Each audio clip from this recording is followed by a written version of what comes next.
Bueno, bienvenidos a todos. Buenos días a todos. Perfecto, entonces hoy tenemos dos nuevas secciones. Vamos a trabajarlas entonces rápidamente. Yo creo que nos va a rendir, espero que sí. Bueno, vamos a ver. Entonces, ya saben, cuando no me están escuchando, no estoy viendo la pantalla, me dicen para corregir lo que haya que corregir. Perfecto, entonces empezamos. Tenemos entonces dos secciones. La primera de hoy es sobre sólidos. Entonces, sería la sección 4.4. Vamos a entrar a ella aquí rápidamente. Tenemos entonces, vamos a ver el volumen y el área superficial de los sólidos. Entonces, aquí hay algunas definiciones que son, pues, yo aquí necesito este plugin. Voy a tener que llevar este para la otra. Sí. Voy a tener que pasarme a este otro de acá.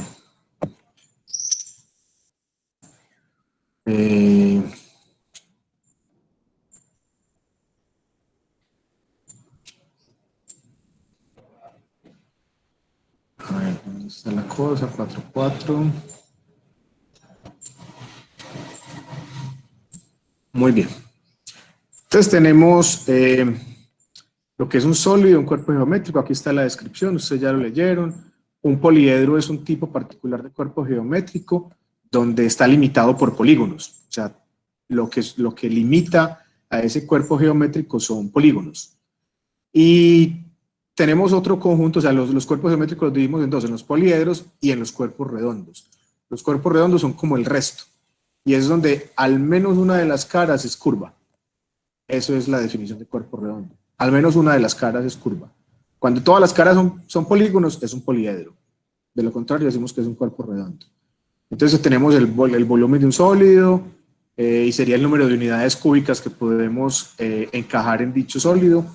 Uno elige una unidad cúbica, pues hay centímetros cúbicos, milímetros cúbicos, metros cúbicos, pulgadas cúbicas, distintas unidades. Entonces uno mira cuántos de esos cubitos caben en ese sólido.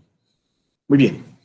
Y también tenemos pues el área superficial, ¿cierto? El área superficial es que yo cojo todas las caras, todo lo que limita el sólido y como que las aplastara, pues se las pusiera en el plano y mido esa área según lo que aprendimos la semana pasada. Entonces es el área superficial. Perfecto.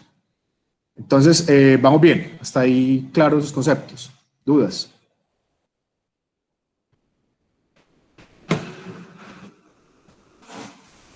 Bueno, no hay dudas, o sea que vamos bien. Dentro de los sólidos famosos tenemos varios muy conocidos, vamos a repasarlos acá. Entonces, el primero de ellos es el paralelepípedo rectangular. Es un nombre un poco extraño, paralelepípedo rectangular. Si ustedes ven la palabra paralelepípedo, se parece mucho a la palabra paralelogramo, ¿cierto? El paralelogramo es en el plano. Entonces, en el espacio, pues sería como el análogo. Pero le estamos agregando la palabra rectangular, y es porque estamos pidiendo que todos los ángulos internos sean rectos. Todos estos de acá son rectos. Uno puede generalizarlo, y de hecho ustedes lo van a ver en geometría. En geometría ustedes van a ver un paralelepípedo ya no rectangular, sino general, simplemente paralelepípedo en el espacio. Y pues a ver, busquémoslo aquí rápidamente. Un paralelepípedo, a ver qué nos muestra. Paralelepípedo. Vamos a ver qué nos muestra. Aquí está. Aquí nos lo muestra Google. Fíjense que los ángulos internos ya no son rectos, ¿cierto? Es como una cajita que se emborrachó, se cayó. Está ladeadita. Eso es un paralelepípedo en general. Pero cuando exigimos que todos los ángulos de acá sean rectos, entonces ya lo llamamos rectangular. Y ese es el que nos interesa. Ya cuando lo ponemos rectangular, a veces se le llama caja. Eso también se le llama una caja rectangular. ¿Listo? Entonces, si uno va a mandar a hacer un paralelepípedo rectangular al señor que hace paralelepípedos rectangulares, ¿qué le tiene que decir? Uno le tiene que decir cuál es el ancho, cuál es el largo y cuál es la altura, ¿cierto? Tiene 3 dimensiones. El ancho, el largo y la altura. Perfecto. Y con base en esas 3 dimensiones uno puede calcular el volumen, es simplemente el producto de esas 3 variables, y el área superficial pues son simplemente rectángulos. Si nosotros sabemos calcular el área de rectángulos, ahí de aparece, ¿cierto? Esta tapita de arriba con la de abajo tienen la misma área, que sería A por B, entonces aquí viene este 2AB, y así con las demás caras. En caso de que el paralelepípedo rectangular tenga A igual a B e igual a H, ese se llama cubo, ¿cierto? Y aquí es muy importante que aprendamos a diferenciar. El cubo, para muchas personas esto es un cubo. Muchas personas cometen ese abuso y no están concentradas y ven eso y dicen, un cubo. No, esto no es un cubo. Esto es un paralelepípedo rectangular. Cuando A sea igual a B y sea igual a H, pues ahí sí es un cubo. ¿Listo? ¿Vamos bien?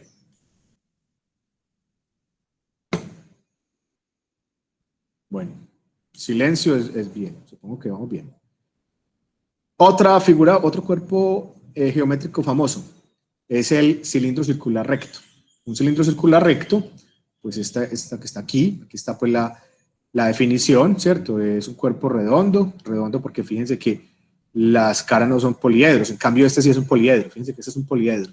Todas las caras son polígonos. Muy bien, entonces es un cuerpo redondo limitado por dos círculos congruentes, que es este de aquí arriba y el de aquí abajo, y paralelos, llamados bases del cilindro, y por una cara curva que al abrirse es un rectángulo en el cual un lado es la longitud de la circunferencia que encierra el círculo y el otro es la altura del cilindro.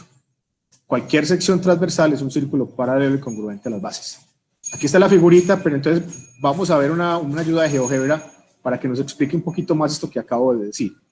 Por aquí abajo hay una ayudita de GeoGebra. Permítanme, yo vengo acá. Voy a venir acá, aquí está como... Fíjense, este es un cilindro circular recto. Tiene dos círculos congruentes y paralelos, que son estos de aquí que están en amarillito. Y el lado lateral, si yo desenrollo esto, eso se llama desarrollar el cilindro, lo voy a hacer acá. Fíjense, aquí están los círculos que estaban paralelos. Y si yo además corto, trazo con unas tijeras y corto aquí y extiendo, me queda un rectángulo. Digamos que la parte lateral del cilindro es un rectángulo que tiene altura, pues la altura del cilindro, y tiene base el perímetro de estos círculos. Es el perímetro de estos círculos, que es 2πr. ¿Sí? Aquí se ve pues muy bien lo que se llama el desarrollo de ese cilindro. Entonces volvamos a la fórmula, a lo que estábamos viendo ahorita. Entonces, uno tiene un radio de la base, ¿cierto? Estas caras tienen un radio R y una altura H. Con esas dos dimensiones uno encuentra el volumen, es πr2h. Fíjense que, ¿qué es πr2? Esta parte de acá, πr2, ¿qué viene siendo? Yo uso este colorcito de acá. ¿Qué viene siendo πr2? ¿Qué es πr2 en un círculo, muchachos? Área. El área. Entonces, esta primera partecita de acá, πr2, es el área de la base. Así se llama pues estos círculos, la base, el de acá o el de acá.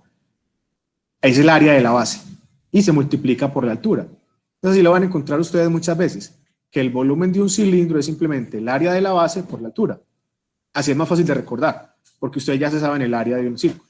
Es área de la base por la altura. Perfecto. Y el área superficial del cilindro, pues va a ser dos círculos, ¿cierto? Este tiene área πr2, míralo acá, dos veces, son dos círculos, más el área lateral. Y el área lateral acabamos de ver que es un rectángulo que tiene base 2πr y altura h. Entonces es un rectángulo, el área de un rectángulo es esta que está acá. ¿Eso está claro?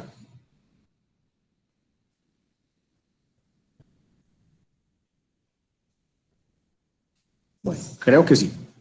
Mucho silencio hoy, me imagino que todo está bien. Otro cuerpo geométrico muy importante es el prisma.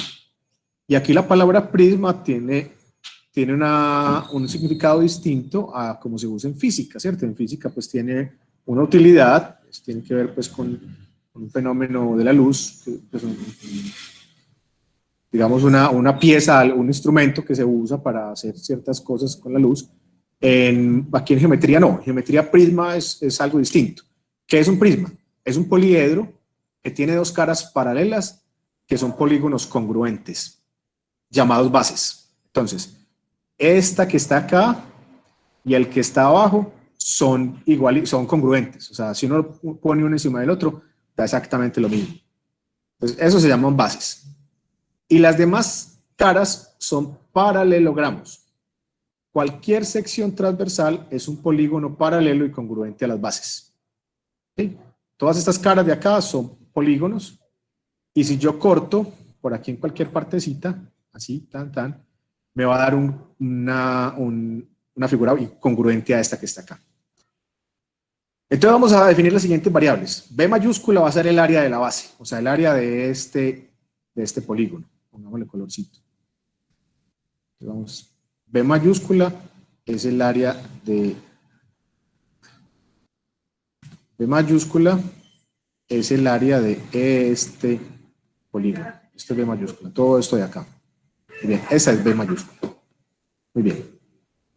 Y vamos a poner P mayúscula el perímetro de esa figurita, o sea, el perímetro de esa figura plana. Perfecto. Entonces uno puede demostrar que el volumen de este cuerpo geométrico se calcula como el área de la base, el área que es esto que está aquí, por la altura.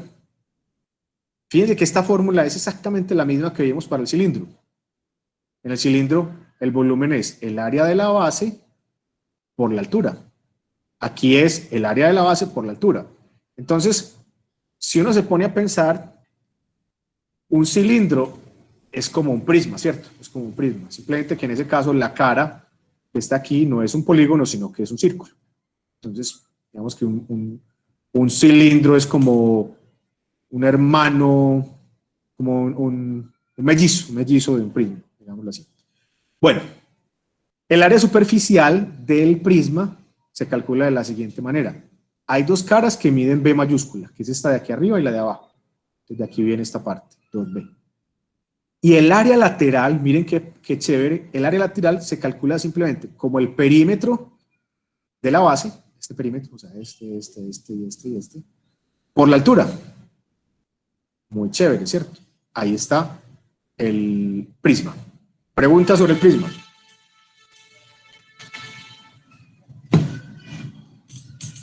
Bueno, aquí tengo una ayudita. Yo no entendí la división que hiciste al principio, que dijiste que era como, pues como que todas las caras si se partían a la mitad eran iguales a la base. Aquí lo que dice, y las demás caras son para... No. Cualquier sección transversal es un polígono paralelo y congruente a las bases. Esta frase. Sí, profe, esa frase. Bueno, entonces vamos a hacerlo. Pongámosle aquí a su colorcito. Mira, si yo me imagino que tengo como un cuchillito, voy a intentarlo hacer acá. Se me está fallando el iPad, no puedo usar el iPad en este momento. Supongo que yo tengo un cuchillito y que yo corto a una alturita, supongamos que corto a la mitad. Es una tarjeta digitalizadora. Para mi gusto todavía no están inventadas, les falta algo. Si hay alguien que la use muy bien, me disculpa, pero esto todavía no es de mi agrado. Ahí estoy pues tratando de aprender. Bueno, ahí más o menos. Mira, esto es lo que me queda de haber cogido un cuchillo y haber cortado el prisma a la altura, aquí a H medios, a la mitad. Tracé un cuchillo paralelo a la base. Al hacer el corte, la figurita que queda, esto que está aquí en rojo, es un polígono congruente a esta base. O sea, piensan que esto es un naipe. Piensan en esta base como una carta, ustedes que son expertos jugando cartas, que es un naipe que tiene esta forma. Todas las cartas tienen esta formita. Si tú coges muchas de esas carticas, coges que 104, ¿qué son? 104 carticas y las pones una encima de la otra, se te forma un prisma que tiene esta forma, ¿cierto? Lo que pasa es que las cartas no son rectangulares, sino que son de esta formita. Pero entonces cada seccioncita va a ser cada una de las cartas. ¿Mejor así? Sí, profe, muchas gracias. Bueno, con mucho gusto. ¿Alguien más? Bueno, entonces continúo. Vamos entonces, voy a borrar otra figurita que a ustedes les gusta mucho, es el cono circular recto. Aquí está, ¿cierto? Esta es la definición, aquí, pues ustedes ya la leyeron, no voy a leerlo. Aquí rescato que hay una base, que es este círculo de aquí abajo, Ah, bueno, y como es recto, este segmentico de recta que se llama el eje del cono, este de acá, es perpendicular a esta base. ¿Sí? Vamos a considerar este tipo de cono. Hay otros conos que no vamos a estudiar acá. Vamos a considerar el que es recto y que tiene base circular. Entonces aquí hay un círculo y tengo un eje, que es este, y este sería, digamos, la parte, como la parte lateral, ¿cierto? La parte lateral del cono. Entonces tenemos una base y si uno va a mandar a hacer un cono, uno que le tiene que decir al señor que hace cono, uno le tiene que decir el radio de la base, estamos llamándolo en este momento R mayúscula, le tengo que decir la altura del cono. Con estos dos valores es suficiente. Alguien dirá, ¿y por qué aparece aquí una L? Esta L aparece porque es importante a la hora de calcular el área superficial, ahorita lo vemos. Pero digamos que si uno le va a mandar al señor a hacer un cono, al señor que hace conos, el señor que hace conos solamente necesita saber la altura y el radio. Con eso ya queda listo. A ver si hay por aquí una figurita, yo creo que sí, por aquí está. ¿Cierto? El señor que hace cono, yo simplemente le digo, vea, el radio de la base y la altura, y listo, ya con eso me hace el cono. Muy bien. Ahora vamos a ver entonces cómo calculamos el volumen. El volumen tiene esta formulita, que es 1/3 por pi R2 por H. Pregunta, ¿ustedes ven aquí en esta formulita algo especial comparado a lo que hicimos ahorita? O sea, como de acuerdo a lo que les dije ahorita en las demás fórmulas, ¿ustedes ven algo especial por acá? Que se está dividiendo por 3. Pero, digamos, parecido a las otras, a las que vimos ahorita. Realmente dividido por 3 como algo nuevo, ¿cierto? Eso no había sucedido. ¿Ven algo aquí como especial? El La área misma del fórmula. círculo. El área del círculo. El área del círculo. Ah, bueno, que es la misma fórmula multiplicada por 1/3. Entonces, eso era lo que quería decir. Pero me gusta más como lo dijo la última persona. Aquí está el área del círculo. Voy a señalarlo, a ver, pongamos el colorcito. Fíjense que aquí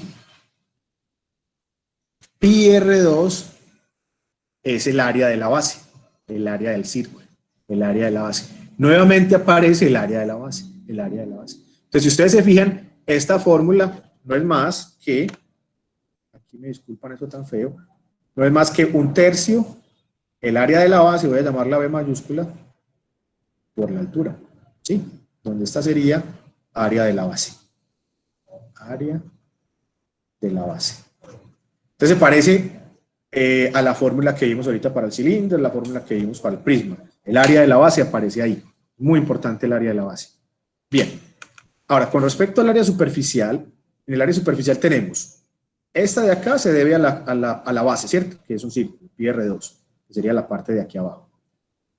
Y pi por R por L, donde L es esta, que se llama como el lado inclinado, eso tiene muchas formas de llamarse, de nombrarlo.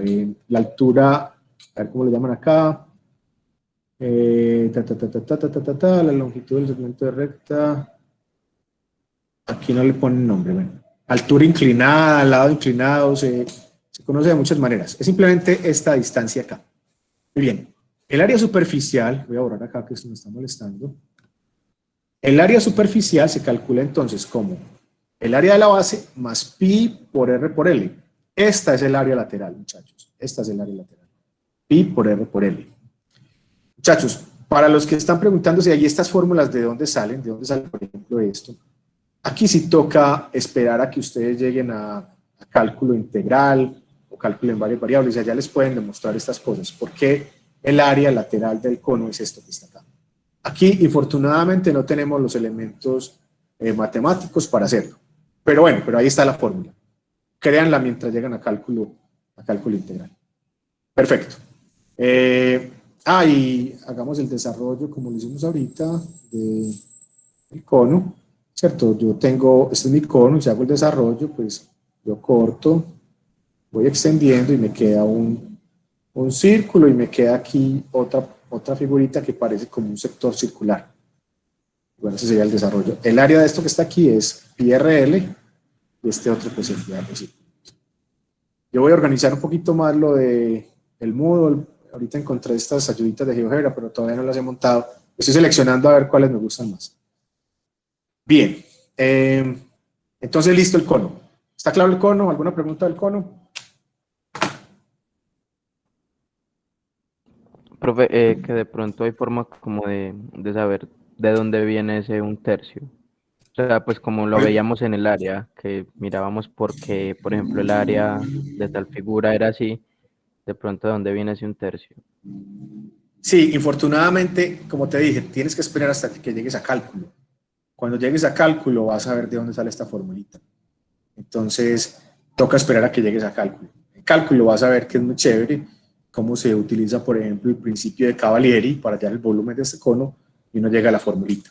Entonces aquí no tengo elementos, o sea, no puedo explicarte sin primero enseñarte lo que son integrales. Entonces, con calma. ¿Está bien? Bueno. De todas maneras, esto mismo pasa con el círculo, ¿cierto? ¿Por qué el área de un círculo es pi r2?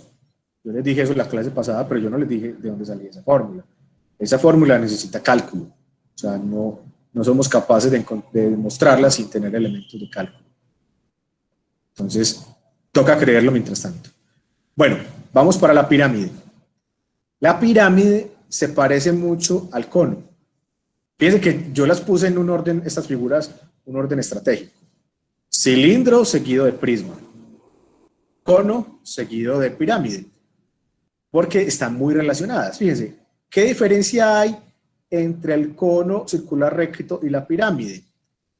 La diferencia es que en el caso del cono la base es un círculo y en el caso de la pirámide la base es un polígono.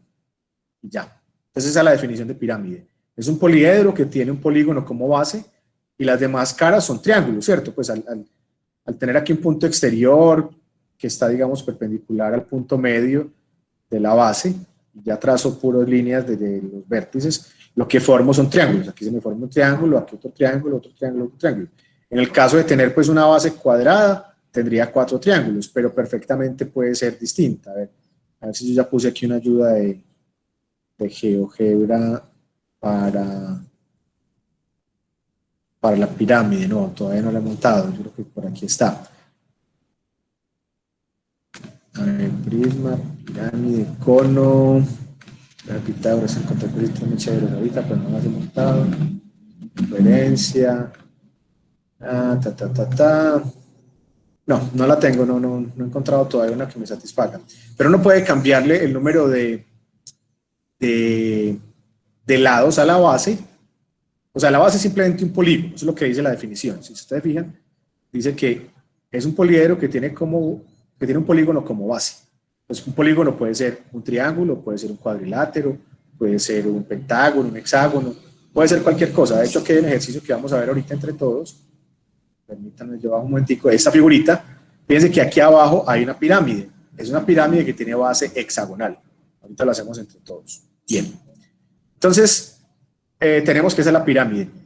¿Cómo vamos a definir dos elementos en la pirámide? B mayúscula, el área de la base, qué sorpresa, ¿cierto? Otra vez aparece el área de la base, y la altura, que la estoy llamando h. Pues resulta que el volumen de esa pirámide se calcula como un tercio del área de la base por la altura, y si uno lo compara con el volumen del cono, es exactamente lo mismo. Un tercio, área de la base por la altura. Tercio, área de la base por la altura. Entonces, muy chévere que hemos sido capaces de hacer una asociación. Entonces, como que uno tiene que recordar pocas cosas. Todo es la base, el área de la base por altura. En el caso del cilindro y el prisma es sin el un tercio, y en el caso del cilindro y la pirámide es multiplicado por un tercio. Fíjense que ya nos aprendimos el volumen de esas figuras fácilmente.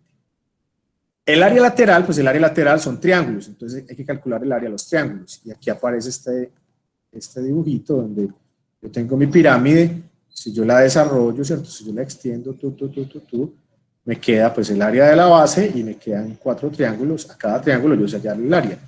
Y tengo que tener mucho cuidado que la altura de estos triángulos no es la altura de la pirámide, que eso es un error muy común. Si ustedes se fijan, voy a aumentar aquí este dibujo.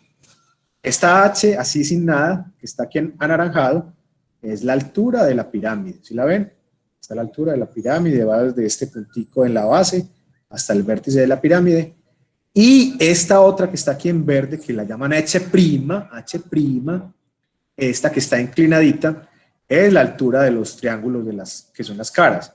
Cuando yo hago el desarrollo, de la pirámide, en las fórmulas O sea, en los triangulitos me queda H', ¿cierto? No H, muy importante. Entonces, por eso en las fórmulas aquí está H' y en la del volumen es donde está H. Es importante hacer esa distinción. Bueno, pregunta sobre la pirámide. Muy bien. Entonces, Profe, yo tengo una pregunta. Sí, señor, cuéntame. ¿Cuál sería la fórmula del área superficial de la pirámide? ¿O no se calcula? Lo que acabo de decirte.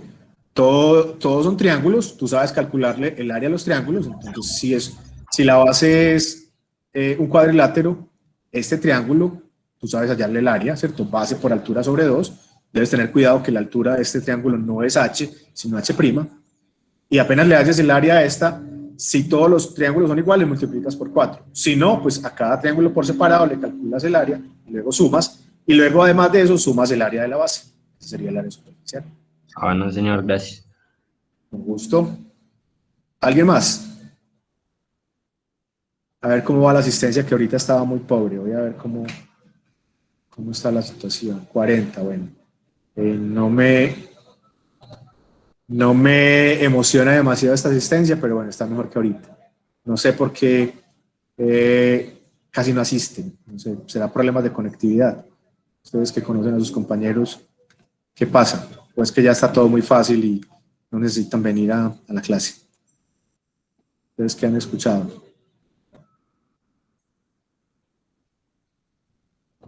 Profe, no, pues este no es como la cantidad de estudiantes en el grupo. ¿O cuántos somos en el grupo 1? Como 70, creo. Pues al comienzo eran 75, pero la gente va cancelando, no sé, no me he fijado realmente si han cancelado o no. Al comienzo venían como 55, nunca han venido los 75. Pero también puede ser que, pues como hoy es día de pintado de telas, algunos pueden que estén haciendo eso o algo así. Pero es que la semana pasada la asistencia fue muy parecida, o sea, no es algo esta semana. Bueno, en fin, pero estoy contento con ustedes.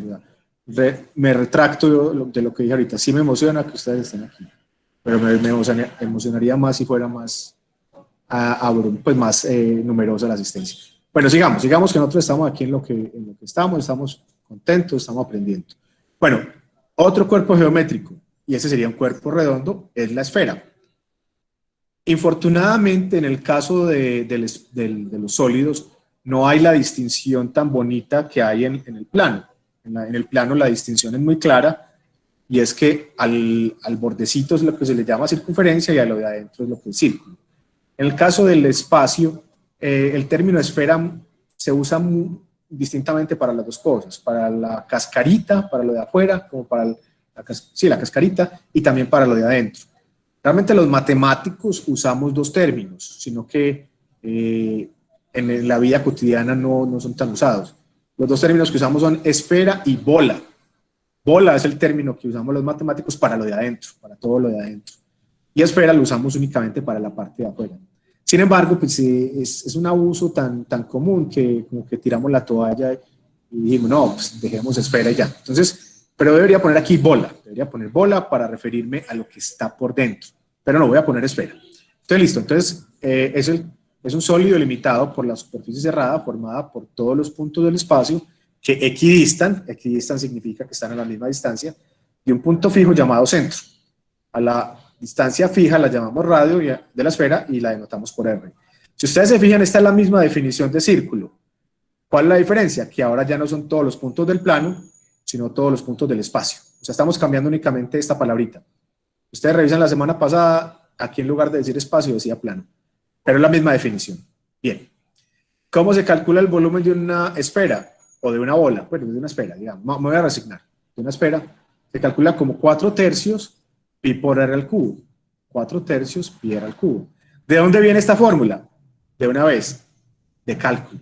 En cálculo 2, cálculo integral, o en cálculo 3, cálculo en varias variables, les van a demostrar esta formulita. Ya la ven, y va a ser muy fácil. Una vez uno ve, por ejemplo, el cálculo 3, una vez uno estudia integrales triples en coordenadas esféricas. Esto sale en 2 renglones, sale súper fácil. Pero para llegar allá, pues hay que Hay que recorrer matemáticas básicas, hay que recorrer cálculo diferencial, hay que recorrer cálculo integral y la mitad de cálculo en varias variables. Entonces, paciencia, paciencia. Por ahora vamos a creer la fórmula, vamos a creer que esta fórmula es correcta y la vamos a usar. Entonces, 4/3 de pi r al cubo. El área superficial es simplemente 4πr2, 4πr2. La gente que vio cálculo en el colegio, que no debería ser, o sea, yo creo que en el colegio no se debería enseñar cálculo, pero bueno, hay algunos programas que lo hacen, y saben derivar. Si uno deriva con respecto a R, la fórmula del volumen le da el área el área superficial. Por los que tienen problemas de memoria, que se aprendan esta, encuentran esta. Si lo que acabo de decir no lo entendieron, no se preocupen, ustedes no deberían saber cálculo, no necesitan saber cálculo, lo van a estudiar en la universidad. Están en la Universidad Nacional para aprender cálculo. Bien, perfecto. Preguntas entonces de la esfera.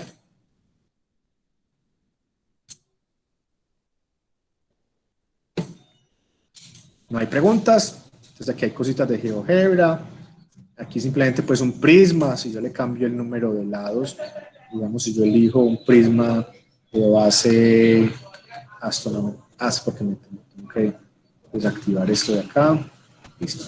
Ahora sí, si yo cambio el número de lados aquí de este polígono, por ejemplo, si pongo 3, si tengo un triángulo, tengo un prisma con base triangular, miren qué chévere, es el prisma.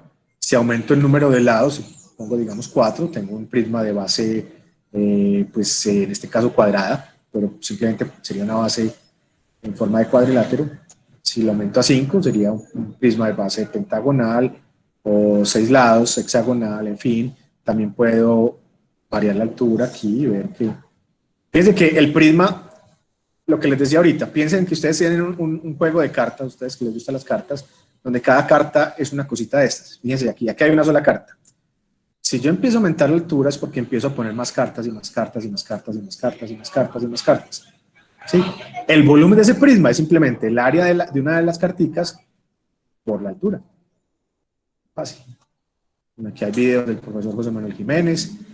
Y hagamos ejemplos. Aquí tenemos un primer ejercicio. Me dice, se va a construir en cemento, el sólido que se muestra en la figura, compuesto por un cilindro circular recto de 18 centímetros de altura, aquí hay 18 centímetros, y 7 centímetros de radio. Entonces aquí hay 7 centímetros radio de la base del cilindro, con 2 semiesferas, semi es porque es la mitad, pues hay 2 semiesferas en sus extremos. Pero aquí hay media esfera y aquí hay media esfera. ¿Cuánto cemento? Aquí me faltó abrir el signo de interrogación, qué pena. ¿Cuánto cemento se requiere para la construcción del sólido? ¿Cuánto cemento se requiere para la construcción del sólido? Otra forma de preguntar eso es ¿qué? ¿Qué le están preguntando a uno?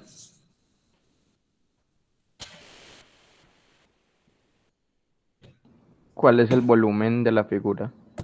¿Cuál es el volumen de la figura? Perfecto, muy bien. Luego me dicen, si se quiere, proteger el sólido con una lámina de acrílico, ¿qué cantidad de acrílico se necesita? Eso en forma matemática me están diciendo que haga qué. Área superficial. Que encuentre el área superficial, perfecto. Entonces me están diciendo, vea, calcule el volumen del sólido y calcule el área superficial del sólido. Perfecto. Entonces yo escucho estrategias a ver cómo vamos a calcular el volumen de ese sólido.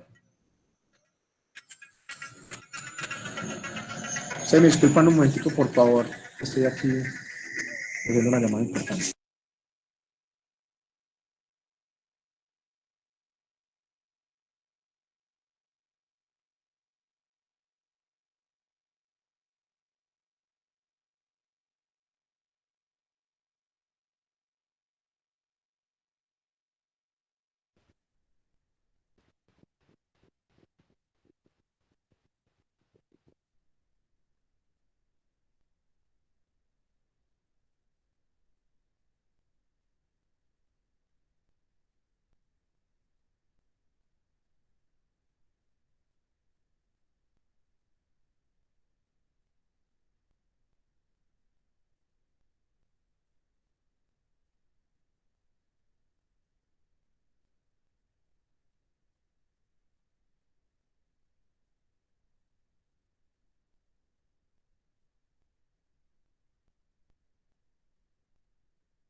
Listo, qué pena muchachos, pero era una llamada muy importante. Bueno, entonces, ¿en qué íbamos? Íbamos en un ejemplo, perfecto, sí, entonces íbamos en un ejemplo, vamos a calcular el volumen de esto que está acá, y estaba esperando que ustedes me dieran ideas. Entonces, ¿será que este es un ejemplo difícil o fácil? ¿Ustedes qué creen? ¿Aquí tendremos que pensar mucho o esto es de los sencillitos?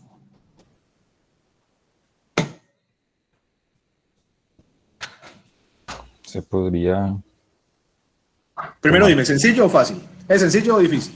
Primero dime eso. yo diría que es sencillo. Listo, estamos de acuerdo. Ya, ahora sí, ¿cómo lo harías? Digamos, yo podría hacer, o sea, las dos puntas de arriba y de abajo forman una esfera. Perfecto. Y entonces, sígueme contando. Puedo hallar el volumen y el área de esa esfera y sumarle el área. Y para hallar eso, para hallar el volumen y el área de esa esfera, espérate, y para hallar el volumen y el área de esa esfera, ¿qué necesitas? Concentrémonos en la esfera primero. Tú estás cogiendo esta mitad y las pones junticas y te da una esfera completa. Para hallar el volumen y el área de esa esfera, ¿tú qué necesitas? La fórmula, pues con el radio se puede hacer. Necesitas el radio. ¿Y lo tienes? Sí. ¿Tienes el radio de la esfera? Claro, es el mismo radio del cono. Entonces, esa es la maravilla de este caso. Tú tienes el radio, este señor es el radio, tanto de la esfera como del cono. Perfecto, listo. Y sigue entonces, sigue que te interrumpí, qué pena. Sigue. Entonces, pues hallo el volumen de las dos esferas, pues de la esfera unida. Perfecto. Y el área también, ¿cierto?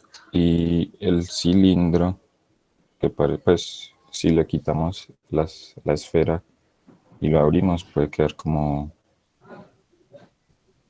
pues se puede hallar como el cilindro circular recto. Sí, señor. Perfecto. Y para eso necesitas que la altura la tienes.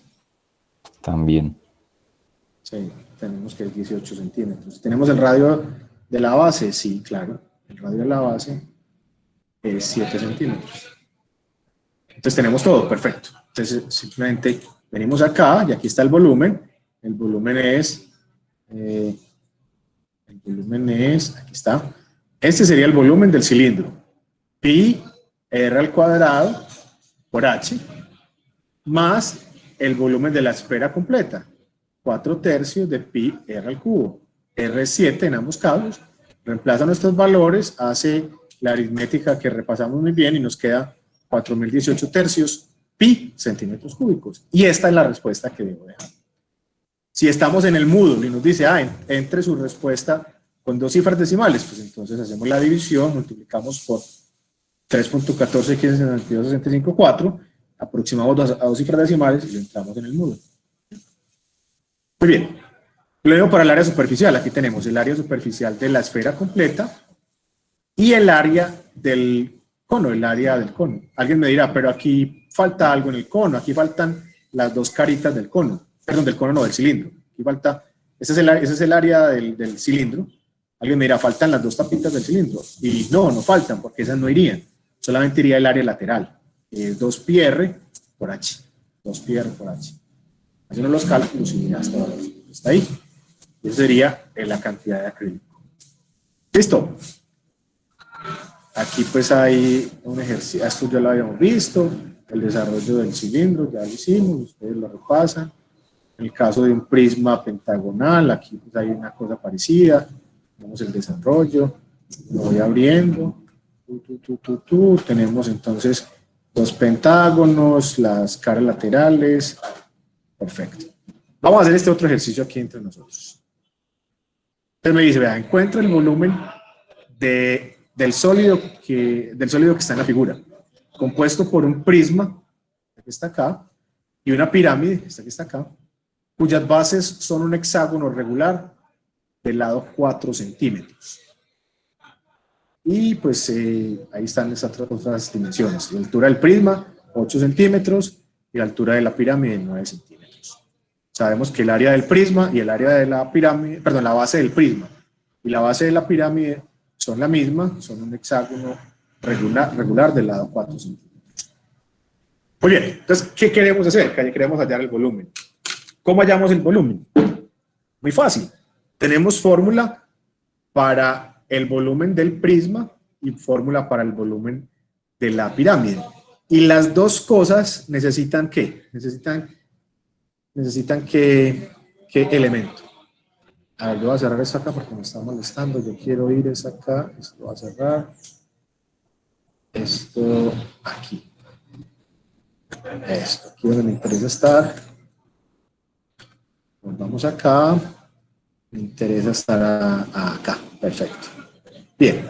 Entonces, ¿qué es lo que yo necesito? Yo necesito en ambas figuras, yo necesito algo que se llama, voy a llamar B, y que es el área del hexágono. El hexágono regular. Si yo soy capaz de hallar este valor, si yo soy capaz de hallar ese valor B, terminé. ¿Por qué? Porque el volumen es muy sencillo. El volumen va a ser el área de ese hexágono regular, que es la base del prisma, eso que está acá, por la altura de ese prisma, que es 8, más el volumen de la pirámide, que es 1/3 del área de la base, que también se llama B mayúscula, por la altura de esa pirámide, que es 9. Entonces, todo se centra en hallar B, en hallar el área de la base. Pero nosotros en la clase pasada vimos cómo hallar el área de esta cara. ¿Cómo? Como es un hexágono regular, ese hexágono regular se puede ver como la unión de 6 triángulos equiláteros. ¿Por qué? ¿Por qué uno puede hacer eso? ¿Por qué puedo decir que este hexágono regular es 6 veces el área de este triangulito y este triangulito es un triángulo equilátero? Pues aquí toca hacerlo con juicio para que lo hagamos bien. Entonces, yo sé que todos estos lados miden 4. Yo solamente sé que este mide 4. O sea, yo sé que esto mide 4, 4, todos miden 4. Perfecto. ¿Es eso suficiente para decir que los 6 triángulos son equiláteros? No, no es suficiente. Pero, como en la definición de regular yo necesito que estos ángulos de acá sean congruentes, todos sean congruentes, a mí me queda que estos señores de acá también son congruentes. O sea, este ángulo es congruente a este ángulo es congruente a este y a este. Entonces tengo 6 ángulos congruentes que ¿cuánto deben sumar? ¿Cuánto deben sumar estos 6 ángulos congruentes? Deben sumar 360. Perfecto. Y entonces la única opción es que este señor mida 60 grados, ¿cierto? Esa es la única opción que me queda. Perfecto. Teniendo entonces que este señor mide 60 grados. Bueno, otra cosa es que todos estos ángulos de acá son congruentes por la definición de polígono regular. Todos esos señores, aquí ya sería, digamos, con doble rayita, todos estos señores son congruentes.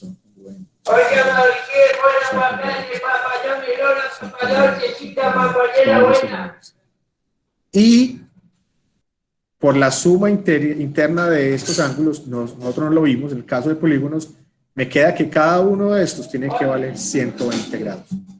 120.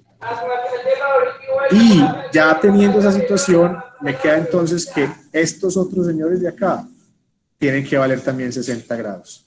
Este de acá y todos los demás. Entonces, de esa manera me queda que cada uno de esos es un triángulo equilátero. Y al ser equilátero, el área de ese triangulito, es simplemente raíz cuadrada de 3 sobre 4 por el lado al cuadrado.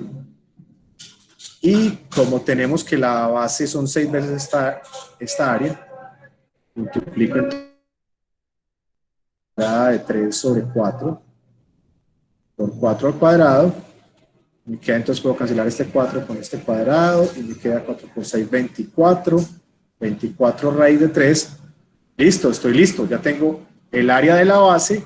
Ya el ejercicio lo terminé. Yo simplemente me voy al resto. Aquí están pues los valores. 6 por raíz cuadrada de 3 cuartos. Borremos esto que ya nos molesta. Aquí está todo lo que acabamos de hacer. 6 veces esto, reemplazo, reemplazo los valorcitos y me queda esto que está aquí. Y ese sería el volumen del sólido que tengo ahí. ¿Listo? Bueno, preguntas sobre este ejercicio. Antes de seguir al otro ejemplo.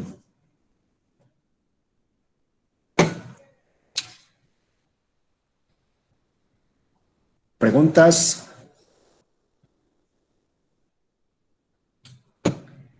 Entonces, digamos que si este ejercicio se reparten los trabajos, ¿a quién le deberíamos pagar más? ¿Quién se debería llevar la mayor parte de ese trabajo conjunto? ¿Quién debería llevarse la mayor parte?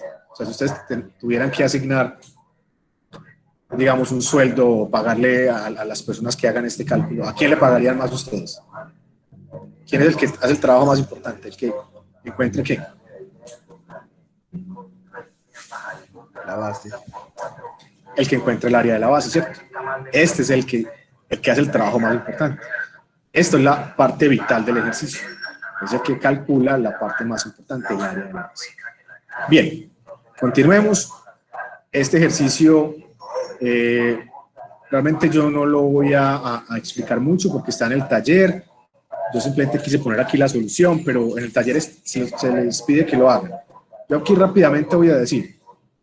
La idea es calcular el volumen de un tronco de cono. Un tronco de cono,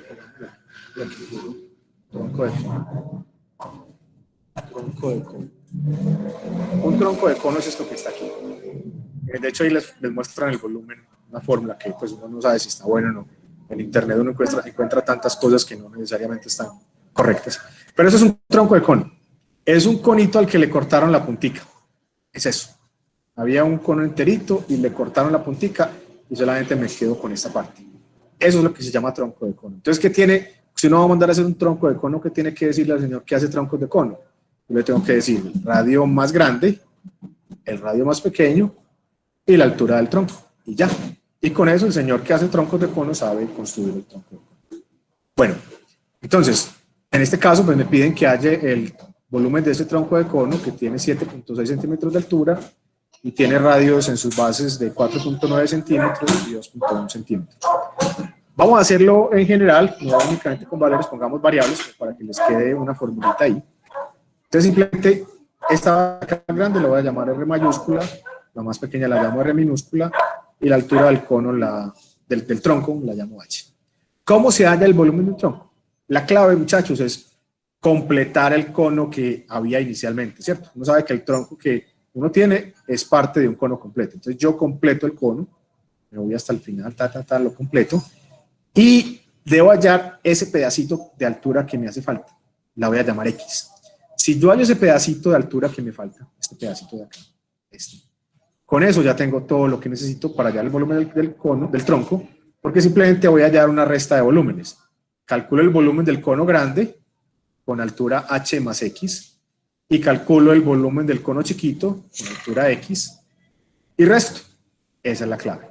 Entonces aquí está, el volumen del tronco es el volumen total menos el volumen del cono chiquito y el volumen total pues va a ser un tercio de pi r cuadrado, r sería el radio de la base del cono grande, al cuadrado por la altura del cono grande que es X más H, y el volumen del cono chiquito es un tercio de pi r cuadrado X, donde r minúscula es la base del cono chiquito y X es la altura del cono chiquito.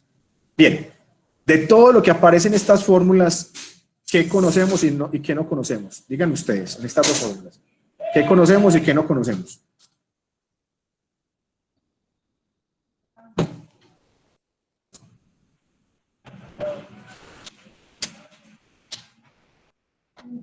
La X es la que no la conocemos. Conocemos todo menos la X, ¿cierto? Entonces, es lo que nos hace falta. ¿Cómo hallamos la X? Aquí, muchachos, la clave es semejanza de triángulos. Entonces, aquí en este dibujo hay un triángulo, ¿cierto?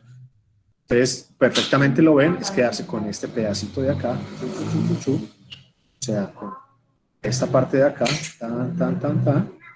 ya la dibujo en el plano, mírenla acá, donde este es R minúscula, aquí hay un ángulo de 90, este es R mayúscula, aquí hay un ángulo de 90, esto es H y esto es X.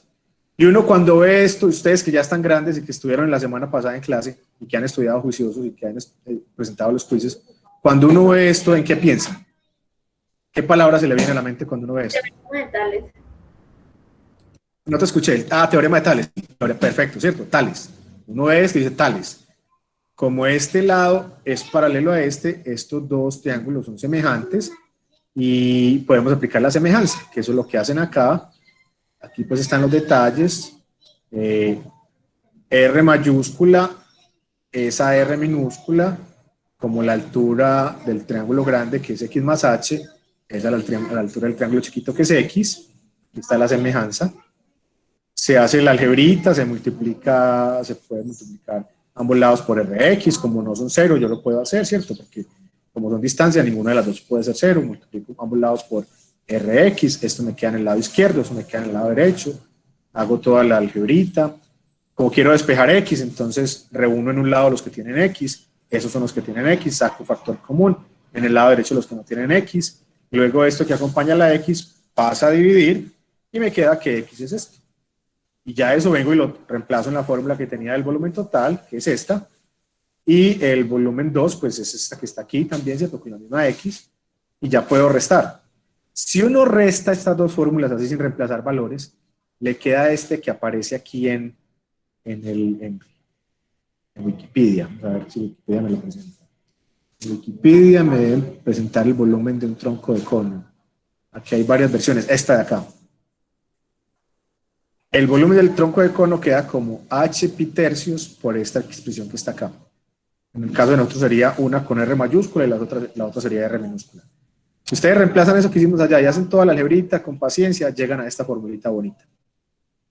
Pero deben estar preparados ustedes para ser capaces de probarlo, ¿cierto? Y la idea es aprender técnicas y no fórmulas. Fórmulas las encuentra uno en todas partes.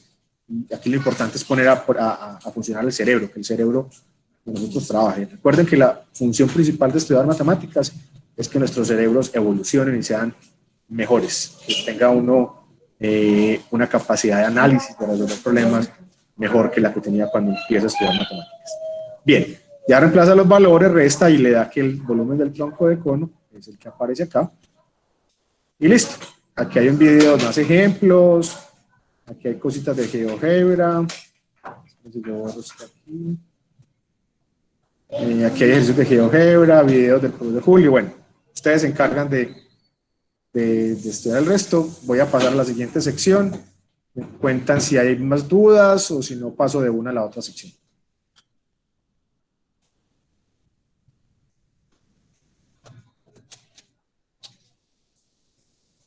Bueno. La siguiente sección es modelos matemáticos, modelado mediante ecuaciones. Modelado mediante ecuaciones. Tal vez, muchachos, está en la clase como que más justifica para muchos de ustedes estudiar matemáticas. Para mí no es la que más justifica, para mí.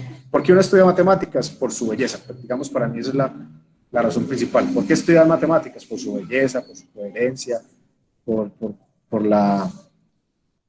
los patrones que uno encuentra. Para mí eso es suficiente. La razón siguiente, que es tal vez la más importante, es porque el cerebro de uno no es el mismo después de que uno estudia matemáticas. Pero bueno, si para alguien no es suficiente ninguna de esas dos razones, la tercera, que es esta, tal vez sí es suficiente, y es que las matemáticas se usan en la vida real. Y todos ustedes en este momento están recibiendo una clase de manera remota gracias a las matemáticas. Todo lo que estamos usando en este momento, internet, la imagen de sus computadores, de sus celulares, de sus tabletas, todo es gracias a las matemáticas. Entonces vamos a ver aquí un primer grupo de aplicaciones sencillitas, ¿cierto? Con ecuaciones. A medida que uno va avanzando y estudia matemáticas más avanzadas, pues ve aplicaciones más avanzadas. Vamos a ver aquí unas muy sencillitas. Entonces tenemos modelado mediante ecuaciones. Aquí hay pues como unas recomendaciones que ustedes ya las leyeron. Vamos a ponerlas en práctica en los ejemplos. Entonces el primer ejemplo me dice, exprese el área de un triángulo equilátero en términos únicamente de su altura. Si ustedes se fijan, nosotros hicimos un ejercicio parecido, expresando el área de un triángulo equilátero únicamente en términos de ¿qué?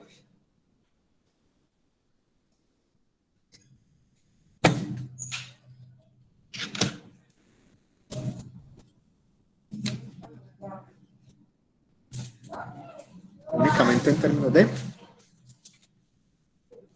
De perímetro. del lado, del lado del triángulo equilátero. O sea, no de todo el perímetro, sino del lado. O sea, nosotros ya vimos que el área de este triángulo, aquí va el pin.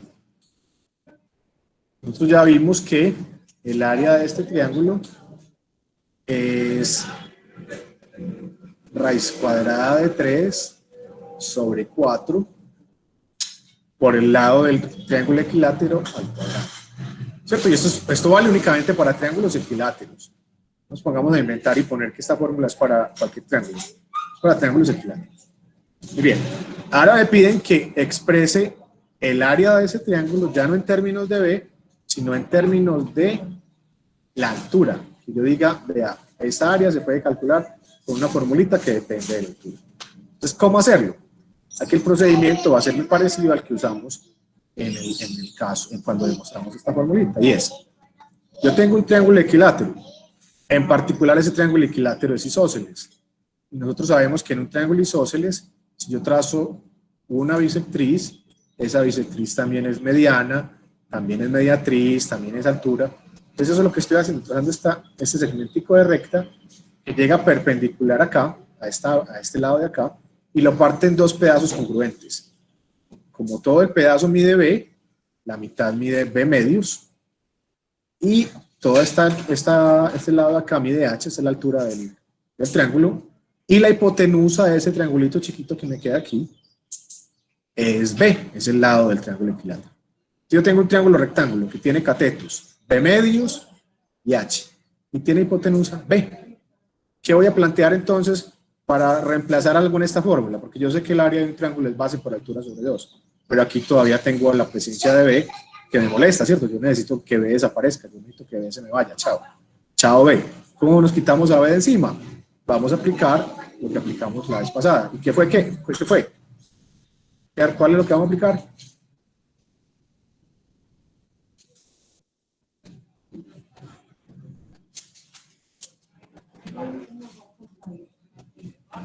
¿Cómo me deshago de B de aquí? ¿Cómo me la quito de encima?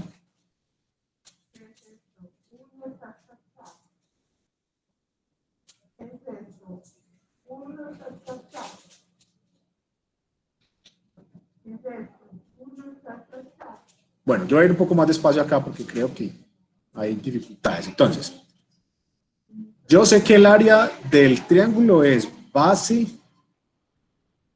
por altura sobre 2. ¿Listo? Yo no, esta no es mi respuesta, no puedo dar esto como respuesta, porque ¿qué me dice el enunciado? Que el área tiene que quedar en términos únicamente de H. Eso significa que B debe desaparecer de acá. B no puede aparecer, porque si aparece estamos incumpliendo lo que nos piden. Entonces, ¿cómo nos quitamos eso de encima? Esto va a pasar mucho en los ejercicios de aplicaciones, ustedes van a ver. Y es que tienen una formulita donde hay una o varias variables que estorban. Y nos las tengo que quitar, nos tenemos que quitar de encima esa variable. ¿Cómo la hacemos? Debemos encontrar otra ecuación que relacione esas variables.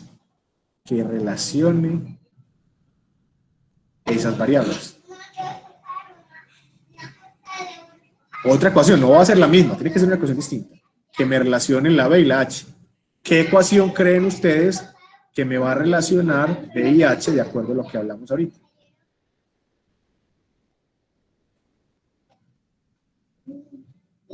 ¿Será que se me cayó la conexión? No escucho a nadie. Profe, ¿cómo así? O sea, no simplemente se puede pasar la B, por ejemplo, a dividir, o dividir en ambos lados de la ecuación por B. No, porque tú tienes que decir, tienes que entregar una fórmula que diga A es igual a una formulita que dependa únicamente de H. O sea, tienes que dar A despejada. O sea, tú no puedes hacer nada aquí en el lado izquierdo. El lado izquierdo es A, no puedes hacer nada. Aquí tienes que hacer algo. Tienes que deshacerte de B. ¿Cómo se deshace uno de B? Lo que uno tiene que hacer es reemplazar a B en términos de H. O sea, va a ser una formulita donde B dependa de H. Esta notación es notación de función que todavía no la hemos visto. Me disculpan por utilizarla acá, pero creo que es importante hacer notar esa particularidad. Y es que yo quiero que B sea función de H. Entonces, ¿cómo se logra eso? Yo necesito otra ecuación que me relacione esas variables. ¿Y qué? Señor. Ahí lo que usted decía de otra ecuación, ahí sirve la que tiene ahí de A igual a raíz de 3 sobre 4 al cuadrado. O sea, ahí podría despejar No. Otra ecuación que relacione las variables B y H. No que me meta A, sino B y H. Que me relacione únicamente B y H. Pero muchachos, aquí les di todo.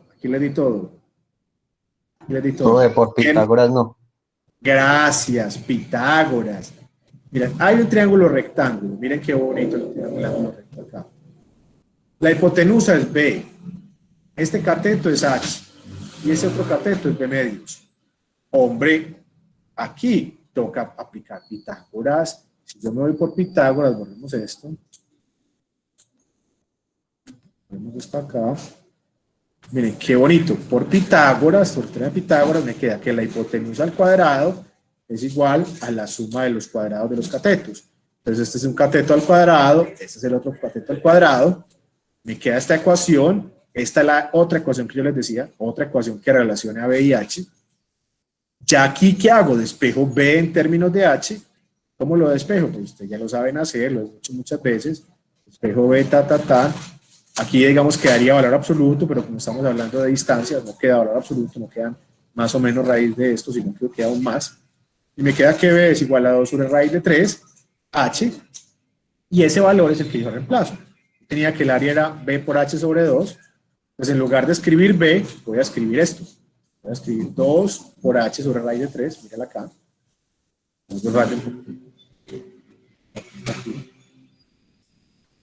Entonces, este valor, estoy aquí,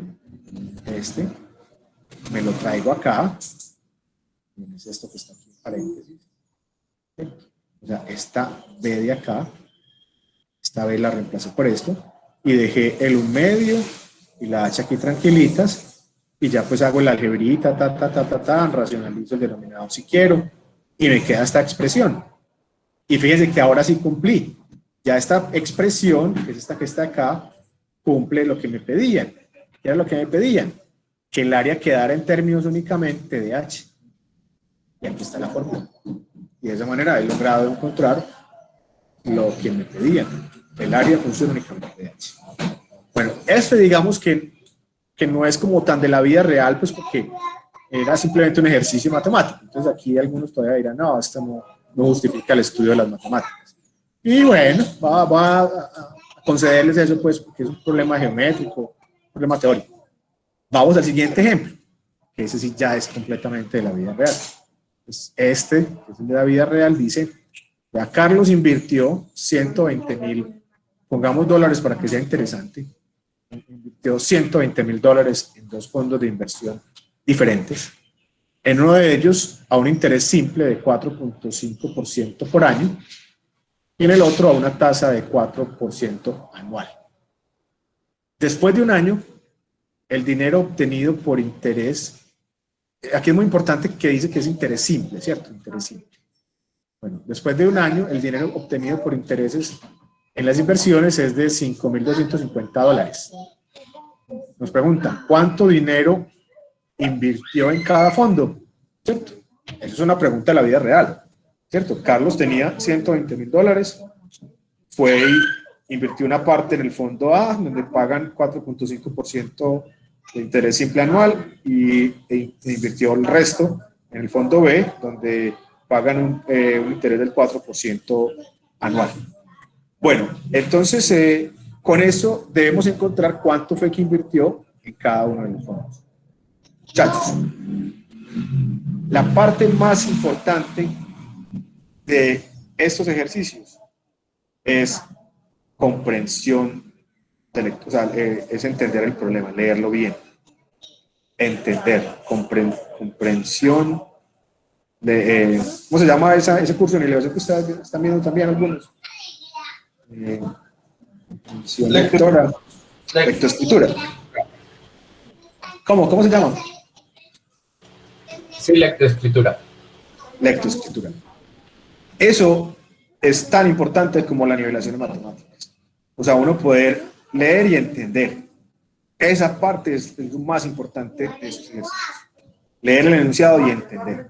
Pues aquí es muy importante hacerlo el número de veces que sea necesario hasta que uno tenga claro qué es lo que está leyendo. Entonces leerlo 1, 2, 3, hasta que ya esté claro. Entonces en este caso ya tenemos claro. Carlos tiene un dinero, $120,000. Hay dos fondos, el fondo A, el fondo B. En un fondo invierte una cantidad que no sabemos cuánto es, en el otro invierte el resto. En un fondo le pagan el 4.5% anual, en otro le pagan el 4% anual. Y después de un año, a él le entregan este valor, le entregan 5.250 de intereses. Con esa información debemos encontrar cuánto invirtió en cada fondo. Bien, una vez uno entiende ese enunciado, el siguiente paso, que también es muy importante, es definir variables. Y esta es la parte que se le olvida a muchos estudiantes, y es definir variables. Empiezan a escribir ecuaciones a la loca y no saben qué están escribiendo. Empiezan a escribir así, x más 8, tan más z, w, tan al cuadrado, raíz cuadrada, seno, no sé qué. Pero ¿y quién es x? ¿Quién es y? ¿Quién es z? ¿Cómo así? Esas variables de dónde salieron. Yo debo definirlas primero. Esta es la parte que a mí como profesor me gusta ver siempre, porque esto muestra que la persona sí entendió y que además está haciendo una resolución estructurada que le va a permitir llegar a la respuesta de manera más sencilla. Y es empezar a definir las variables. Entonces, decir quién es X. Entonces yo empiezo diciendo, sea X la cantidad de dinero en pesos invertida en el fondo que da el 4.5% anual. ¿Sí? Bueno, también hay dificultad, también es difícil saber qué variables se definen. Entonces, uno, ¿cómo sabe qué variables definen? El enunciado le dice, y también lo que le pregunten. En este caso me piden, halle cuánto invirtió en cada fondo. Ahí ya me están diciendo qué variables debo definir. Entonces, voy a definir una primera variable y es la cantidad que invierto en el primer fondo, que es este, señor, el fondo que me da 4.5. Alguien dirá, bueno, perfecto, listo, ya te entendí, John Byron. Entonces, otra variable voy a decir, sea Y la cantidad de dinero en pesos invertida en el otro fondo.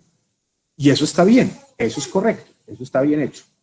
Lo que pasa es que uno debe ser eficiente y tratar de definir el menor número de variables posible, para no enredarse y tener luego que buscar otra ecuación para deshacerse de una de las variables.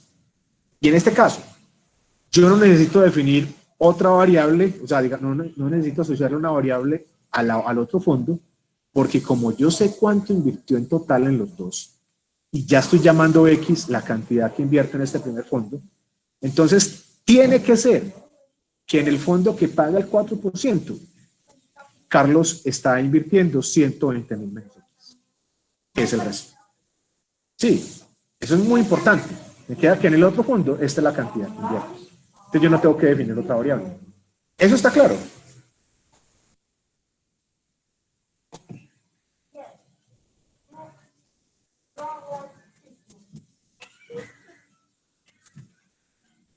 Sí, señor. Perfecto. ¿Alguna duda, pregunta antes de seguir? Ustedes saben que las preguntas me gustan en el momento que son. Interrumpan, no hay problema si me interrumpen. A mí me gusta eso.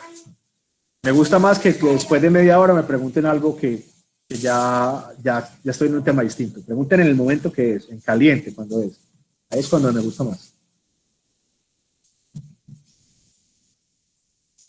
Bueno, entonces vamos bien. Ahora, ¿qué sigue?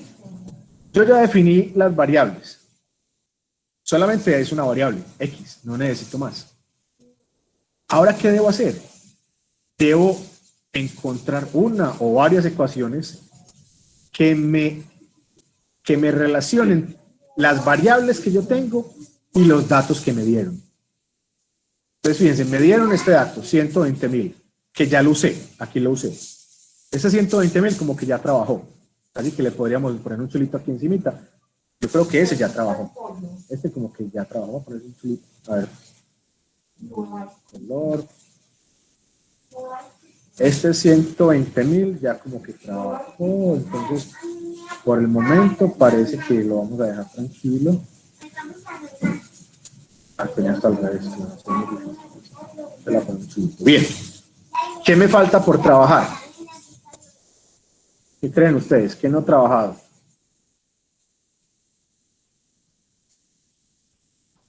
Los porcentajes, ¿cierto? El 4.5, el 4% no han trabajado y tampoco ha trabajado este interés de acá. Entonces pongámoslos a trabajar, pongamos a trabajar este valor que recibe por intereses y pongamos a trabajar esos porcentajes. ¿Cómo lo hacemos? Pues, ¿cómo es que le obtienen el porcentaje a algo? Cuando ustedes van a una tienda y dicen, bueno, vea, le dicen, vea, esta camisa vale 50.000, pero le voy a hacer un descuento del 20%. ¿Uno cómo sabe cuánto le cuesta la camisa? ¿Cómo sabe uno cuánto le cuesta la camisa? No hace como regla de 3. No, olviden la regla de 3. Se multiplica por 0.80. Exactamente. No, si no les había dado el consejo, se los doy ahora. Olviden la regla de 3. La regla de 3 es algo muy dañino que tiene uno del colegio porque sí, eso funciona muy bien en muchos casos, pero en otros no. Y a veces no se utiliza como debe ser. Entonces, es mejor hacerlo como usando las definiciones de cada cosa. ¿Qué es el porcentaje? El porcentaje es una proporción. Entonces, si a mí me dicen que la camisa cuesta 50.000 y que me hacen un descuento del 20%, es porque yo debo pagar por el 80%, ¿cierto? Entonces, el 80%, cuando uno escribe 80%, realmente está escribiendo es 80 sobre 100. Eso significa el símbolo porcentaje. O sea, estos símbolos de porcentaje significa dividir por 100. Y 80 sobre 100 es 0.8. Entonces, cuando uno va a la tienda y le dicen que la camisa vale 50.000, ¿cuánto sabe uno cuánto le va a quedar? Uno el 50.000 lo multiplica por 0.8. 0.8 se lo multiplico a 50.000 y me da 40.000 y sé que eso es lo que debo pagar. Entonces, yo para calcular porcentaje lo que hago es multiplicar por ese porcentaje, pero como debe ser, no multiplico por 80, sino por 80 sobre 100. Entonces, aquí va a ser lo mismo. Si esta es la cantidad que invirtió en el fondo que paga 4.5%, entonces, ¿cuánto interés recibe de ese fondo? Pues va a recibir 4%, que es 0.04, por lo que invierte en ese fondo, que es 120.000, menos X. Y en el otro, en el de acá, en el que invierte X, ¿cuánto recibe en este otro? 0.045, que eso es 4.5%, por lo que invierte en ese fondo, que es X. Entonces, estos son los intereses que recibe del fondo A y esos son los intereses que recibe del fondo B. Aquí abajito está todo eso. Mírenlo acá.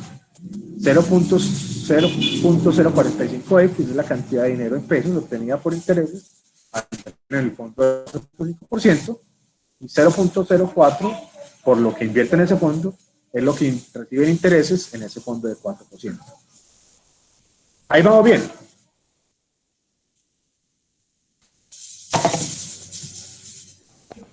Profe, yo me perdí en la parte del 0.04 por 1200 menos X. Bueno, esta primera sí te queda claro. 0.045 por X. Sí, señor. O sea, tú inviertes X y le quieres calcular el 4.5% a eso. Entonces lo que haces es multiplicar por 4.5 dividido 100. Eso es exactamente 0.045X. Bien. En el otro es la misma historia, sino que ya no vas a multiplicar por X, sino que multiplicas por lo que inviertes en ese fondo.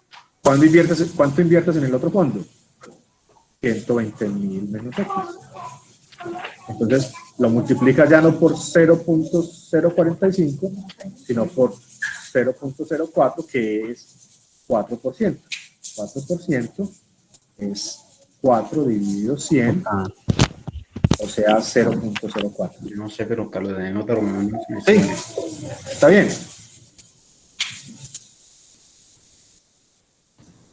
Sí, pero ¿Está claro? gracias. Perfecto. Muy bien. ¿Otra pregunta? Bueno, y entonces, esto es, a ver, yo borro esto que ya está muy mencionado, voy a borrar. Vemos. Por favor, los micrófonos los apagan, que por ahí hay un micrófono que está activo y está interfiriendo. Gracias. Bueno, entonces ya tenemos que esto es lo que recibe el fondo. La caneta Fernanda. Por favor, apague el micrófono, yo lo apago. No alcanzo a ver quién está. Creo que ya lo apagaron, gracias. Bueno, entonces, ¿en qué íbamos? Así. Este que está acá es lo que invierte en el fondo A. Perdón, eso es lo que recibe de intereses del fondo A y eso es lo que recibe de intereses del fondo B. ¿Qué hago con esas dos cosas? Las sumo y eso lo igualo a esto, a 5.250, que es lo que sabíamos desde un comienzo que había recibido por intereses. Entonces, intereses que recibe del fondo A más intereses que recibe del fondo B, eso es igual a 5.250. Y qué maravilla, un problema de la vida real se convirtió en una ecuación de las que estudiamos hace un par de semanas. Y bien, esto fue lo que aprendimos a resolver hace unas 2 o 3 semanas y ya apareció de la vida real, de un enunciado que no tenía X y no tenía ecuaciones. Era un enunciado de la vida real. Miren cómo apareció de bonita la ecuación. Ya esta es una ecuación lineal, que ustedes son expertos resolviéndola. Yo no voy a repasar esto que ya he visto muchas veces. Se resuelve, y me queda que X es igual a 90.000. Y listo. Terminé entonces el problema, me voy para la casa.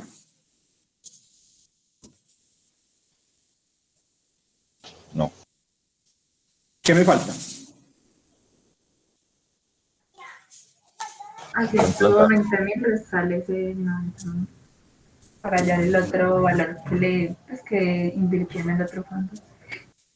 Bueno, me falta hallar el valor que invirtió en el otro fondo, pero además de eso, lo más importante es rematar el ejercicio dando la respuesta a lo que me preguntaron. A mí me preguntaron algo muy específico y así es que yo debo responder. Me preguntaron, ¿cuánto dinero invirtió en cada fondo? Muchos de ustedes en los exámenes escriben esto. X igual a 90.000 y listo, entregaron. Entonces a uno como profesor con el dolor en el alma le toca rebajar un poquito, porque aquí no se llegó a la respuesta. Aquí dice que X es igual a 90.000. Cuando ustedes estén trabajando en sus empresas y el jefe les diga, les pregunte eso, ¿cuánto fue que invirtió en cada fondo? Ustedes no le van a entregar un papel donde diga X igual a 90.000, no. Ustedes le entregan un informe o al menos, o lo llaman y le dicen, vea jefe, Carlos invirtió 90.000 al 4.5% y 30.000, ¿cierto? Lo que hace falta, el resto para que 190.000 y 30.000 al 4%. Esto, muchachos, es muy importante. Es entregar la respuesta, llegar a lo que le preguntaron, ¿cierto? Ustedes le entregan al jefe X igual a 90.000, a la semana los van a despedir. ¿Cierto? Ustedes tienen que darle las cosas sencillas al jefe.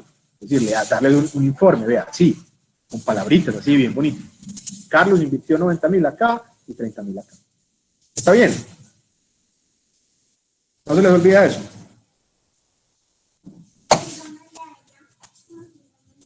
Bueno, esperemos que no. Aquí hay un video del profesor Mauricio Osorio, el decano de la Facultad de Ciencias, el decano actual. Muy interesante, con ejemplitos, para que ustedes lo lean.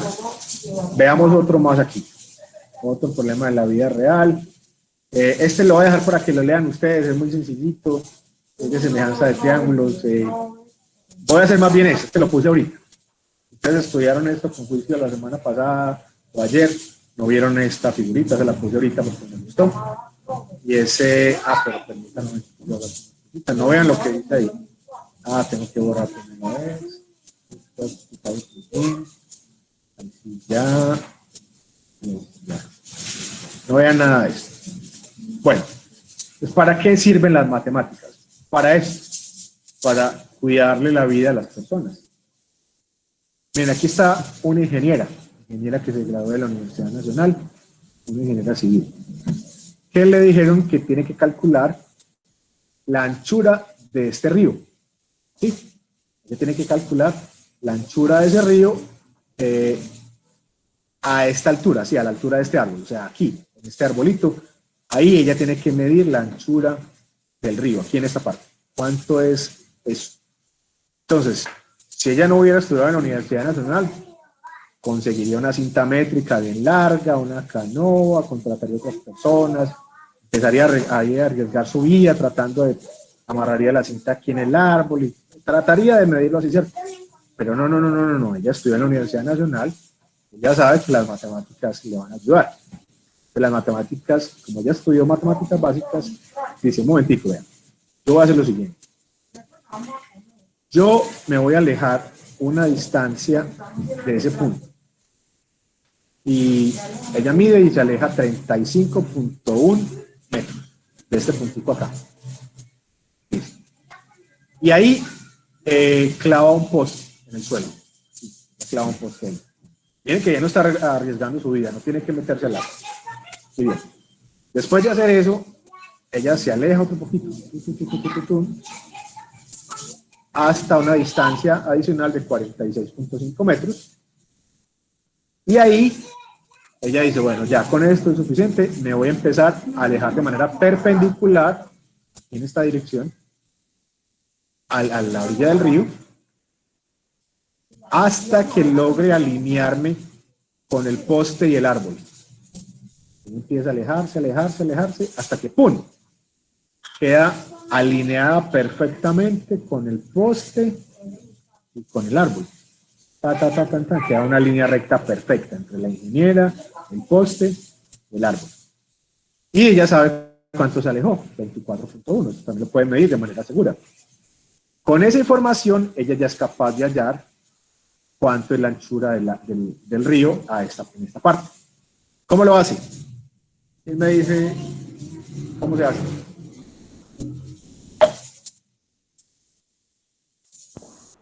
Pues ella se movió así con la intención de que los dos triángulos fueran semejantes. Entonces, pues ahí se sabe que los triángulos son semejantes. ¿Y por qué son semejantes? Dime tú qué criterio usa ella. En el poste tienen pues ángulo opuesto por el vértice. Aquí hay ángulos opuestos por el vértice, entonces sí. Estos dos son congruentes. ¿Y qué más? Entre el 46.5, pues en el ángulo recto, pues esos dos ángulos son ángulos rectos. ¿Y cuál otro recto? ¿Este recto y cuál otro? Y el del río, entre el 35.1 y el X.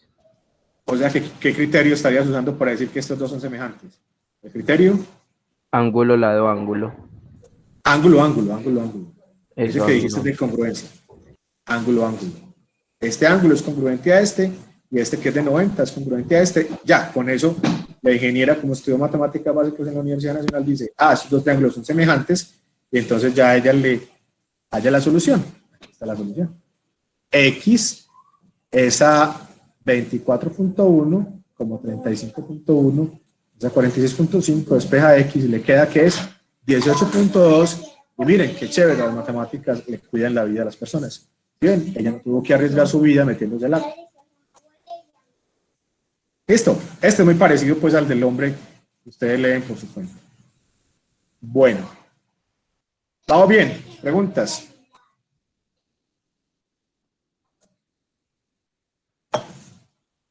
Espera un momentico, voy por más agua. Estoy quedando seco.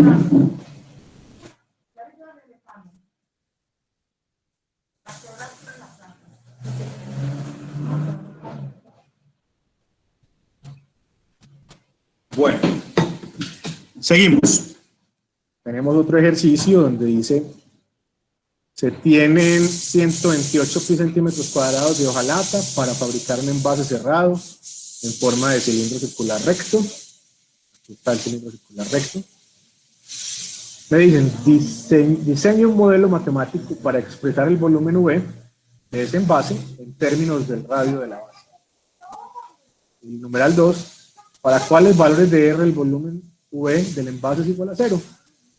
Bueno, vamos a ver, vamos a leerlo otra vez. Eso como que estuvo muy rápido. Recuerden que la lectura y comprensión es de lo más importante que hay. Entonces empiezo. Hay 128 pi centímetros cuadrados de hojalata para fabricar un envase cerrado en forma de cilindro circular. O sea, este 128 pi que viene siendo de ese envase.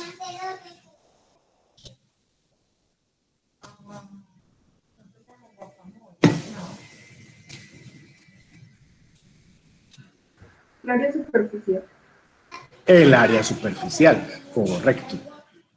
Ese 128 pi centímetros cuadrados es el área superficial. El área superficial de ese envase. Ah, qué bueno. Listo. En el literal 1, perdón, en el numeral 1 me están diciendo que encuentre una expresión para el volumen que dependa únicamente del radio. O sea, me están diciendo, vea, diga que el volumen de ese envase es una formulita que depende únicamente de R.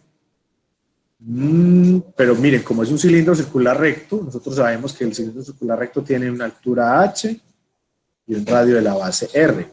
Y que el volumen de ese cilindro es área de la base, que es pi R2, por la altura que es H.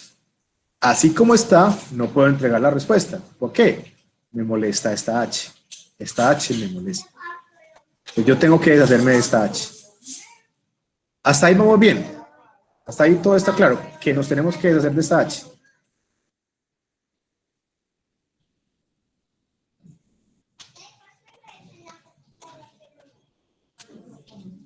Bueno. Entonces nos tenemos que deshacer de esta H. ¿Cómo nos deshacemos de esta H? Tenemos que usar la información que me dieron. ¿Qué no hemos utilizado acá? Aquí. ¿Qué falta por utilizar? Este dato. El área superficial de esa figura.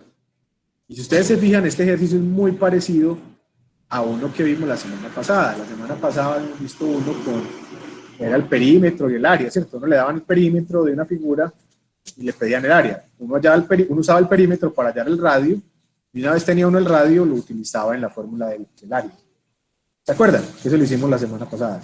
Entonces, aquí es la misma historia. Yo voy a usar el área superficial para poder relacionar el volumen, el radio y la altura, y de esa forma deshacerme, perdón, el volumen no, para relacionar el radio y la altura, y de esa forma me puedo deshacer de H. Entonces, yo sé que el área superficial, voy a borrar esto acá. Entonces, el área superficial de ese envase va a ser 2 veces el área del círculo, que es la tapita. O sea, pi R2 es el área del círculo.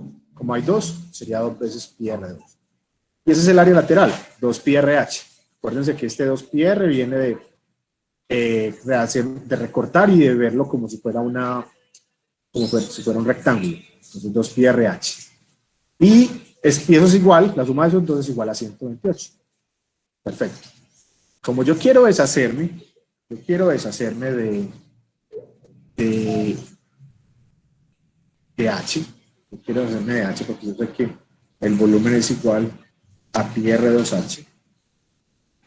Entonces, yo quiero de esta fórmula despejar a H y que me quede en términos únicamente de R. Para si yo logro hacer eso, me lo traigo acá y listo, termino el ejercicio. Entonces, ¿será que yo soy capaz de utilizar esta formulita para despejar a H en términos de R? Claro, nosotros sabemos hacer eso. Cuando vimos ecuaciones lo aprendimos muy bien. Miren, este señor lo puedo pasar aquí a restar. Y una vez haga eso, el 2 pi R que acompaña a la H lo paso a dividir y listo. Ah, no, eso está muy chévere. Miren qué bueno, aquí lo hacen. Aquí está. Paso este 2 pi R2 aquí a restar y luego el 2 pi R que acompaña a la H lo paso a dividir y me queda que H es igual a esto. Ya eso me lo llevo a la formulita que teníamos y en lugar de H escribo esto que está aquí. Y, bueno, ya en la simplificación aquí está. La reemplazo, en lugar de H escribo esto, puedo cancelar este cuadrado con esta R y me queda esta expresioncita. Y hemos cumplido lo que nos pedían. Miren que ya tengo una expresión donde no aparece H. ¿Sí ven? Pero no es que yo haya borrado la H, no, la reemplacé por esto, donde queda únicamente en términos de R.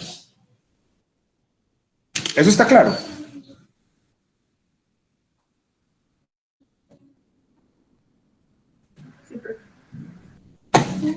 Muy bien.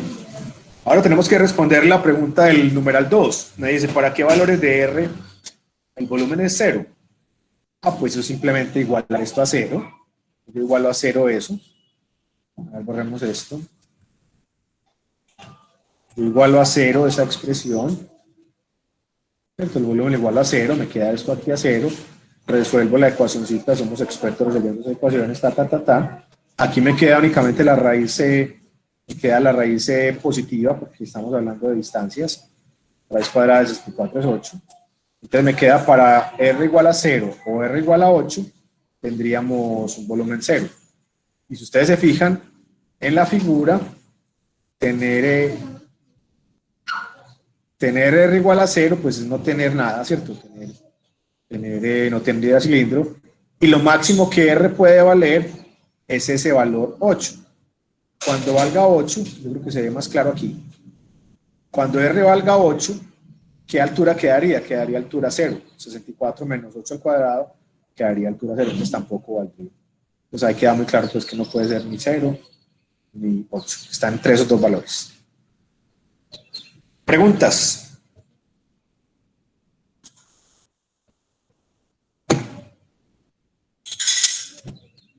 Bueno, aquí tenemos otro más, el ejemplo 5. A ver cuánto nos faltan. Está 5, está 6 y está 7. Lo que hagamos dos más y listo. Hagamos este. Entonces, María emprendió un viaje de 40 kilómetros de la siguiente forma. Viajó un tramo en bus y este llegó a la estación de tren justo a tiempo para que María continuara su viaje en tren. O sea, María iba en bus, y llegó a la estación y se montó de una al tren y el tren arrancó. O sea, no se perdió tiempo en ese proceso. Fue casi que llegó el bus y ¡pum! Se tiró María de una al tren y ya arrancó el tren. Bien. El bus se desplazó a una velocidad promedio de 55 kilómetros por hora y el tren a una velocidad promedio de 70 kilómetros por hora. Ok, bien. Pues vamos haciendo como aquí, vamos rayando para entender un poquito. Y María sale, ¡pum! Bus, ¿a cuánta velocidad? A 55 kilómetros por hora. Entonces el bus va a 55 kilómetros por hora. El bus, llega a la estación e inmediatamente se monta en el tren, el cual arranca al mismo tiempo, y aquí el tren viaja a 70 kilómetros por hora. Listo, muy bien. El viaje completo dura 6 horas. Todo esto mide 6 horas. Completico, 6 horas. Y el ejercicio, lo que nos piden es determinar cuánto tiempo pasó María en el tren. Es un problema de la vida real. Imagínense que esto es no sé, hubo un crimen. Ustedes son investigadores y tienen que determinar cuánto tiempo estuvo María en el tren porque eso es importante para la investigación. Y ustedes solamente saben esto, saben que en el bus la velocidad promedio fueron 55 kilómetros por hora, que es un dato que el bus tenía un medidor que daba esa velocidad promedio, y lo mismo el tren, a 70 kilómetros por hora en promedio. Y que en total María estuvo 6 horas. Con esa información yo debo averiguar cuánto tiempo María estuvo en el tren. Listo, entonces vean qué chévere lo vamos a hacer. Vamos a hacer lo siguiente, a ver aquí. Sí, está resuelto de manera sencilla. Entonces, yo debo definir variables, ¿cierto? Voy a borrar esto aquí. Como la pregunta que me hacen es esta: ¿cuánto tiempo pasa María en el tren? Eso amerita una variable. Eso ya me está dando una pista y me está diciendo que por lo menos yo necesito esta variable. Entonces recuerden, la definición de variables es muy importante. Entonces, sea T el tiempo en horas que María viajó en tren. Ya con eso tengo una primera variable. ¿Será que necesito una segunda variable para asignarle al tiempo que María pasó en bus? ¿Ustedes qué creen?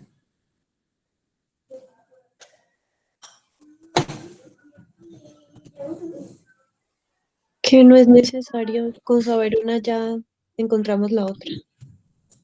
¿Por qué? Porque si sabemos que duró 6 horas y, por ejemplo, dice que duró 3 o 4 en el tren, ya sabemos que el resto, para que llegue a 6, va a ser el tiempo que estuvo en bus. Perfecto, entonces, al definir T como el tiempo que María viajó en tren, 6 menos T es el tiempo en horas que María viajó en bus, ¿cierto? No necesitamos una nueva variable, ya sabemos que 6 menos T es el tiempo que María viajó en bus. Ah, perfecto. Ahora, aquí nos toca aplicar un poquito de física de coquito. Nosotros sabemos que velocidad,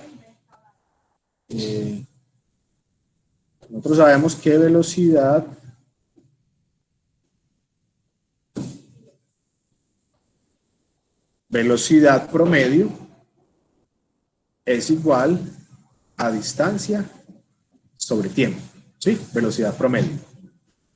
Entonces, si yo despejo distancia de acá, me queda que distancia, a ver, aquí está, es igual a velocidad promedio por tiempo. Sí, yo sé que eso es, que eso pasa, ¿cierto? Si yo despejo de esta formulita, despejo distancia. Perfecto. ¿Y eso para qué me sirve? Porque yo sé que el viaje completo son 400 kilómetros por hora. Entonces, ¿cuál es la distancia en tren? Perdón, en bus y en tren. La distancia en bus y la distancia en tren, si yo las sumo, me da 400 kilómetros. ¿Cierto? Si yo sumo esas dos, me da la distancia, me da 400 kilómetros. Pero entonces, ¿cuánto es la distancia en bus? De esta formulita, velocidad promedio por tiempo. Entonces, la velocidad promedio en, aquí las hice al revés. Entonces, permítanme, discúlpenme, yo borro. Está escrito al revés.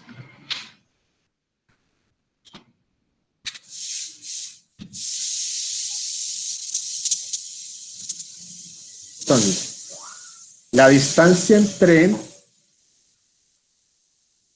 más la distancia en bus es igual a 400 kilómetros.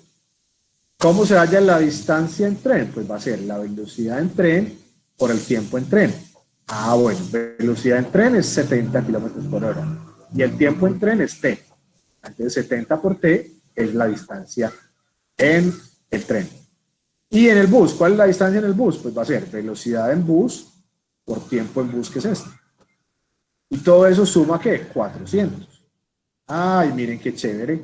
Esto de acá es una ecuacióncita lineal que sabemos resolver muy fácilmente. La resolvemos, y llegamos a que T es igual a 4.7. Y listo. Terminé. Ya me voy para la casa. Esta es la respuesta que doy.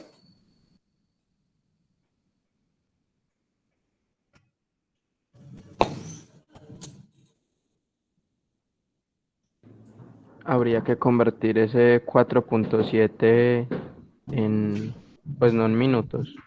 No, está bien si pones 4.7 horas, pero lo que me refiero es que tu respuesta debe ser esta.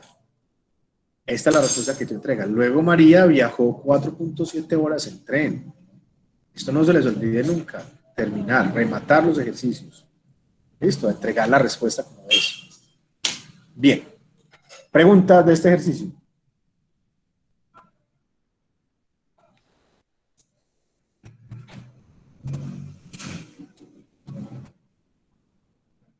¿Preguntas? Profe, si hubiera que convertir ese 4.7 horas pues a nuestro reloj, ¿cómo se resolvería?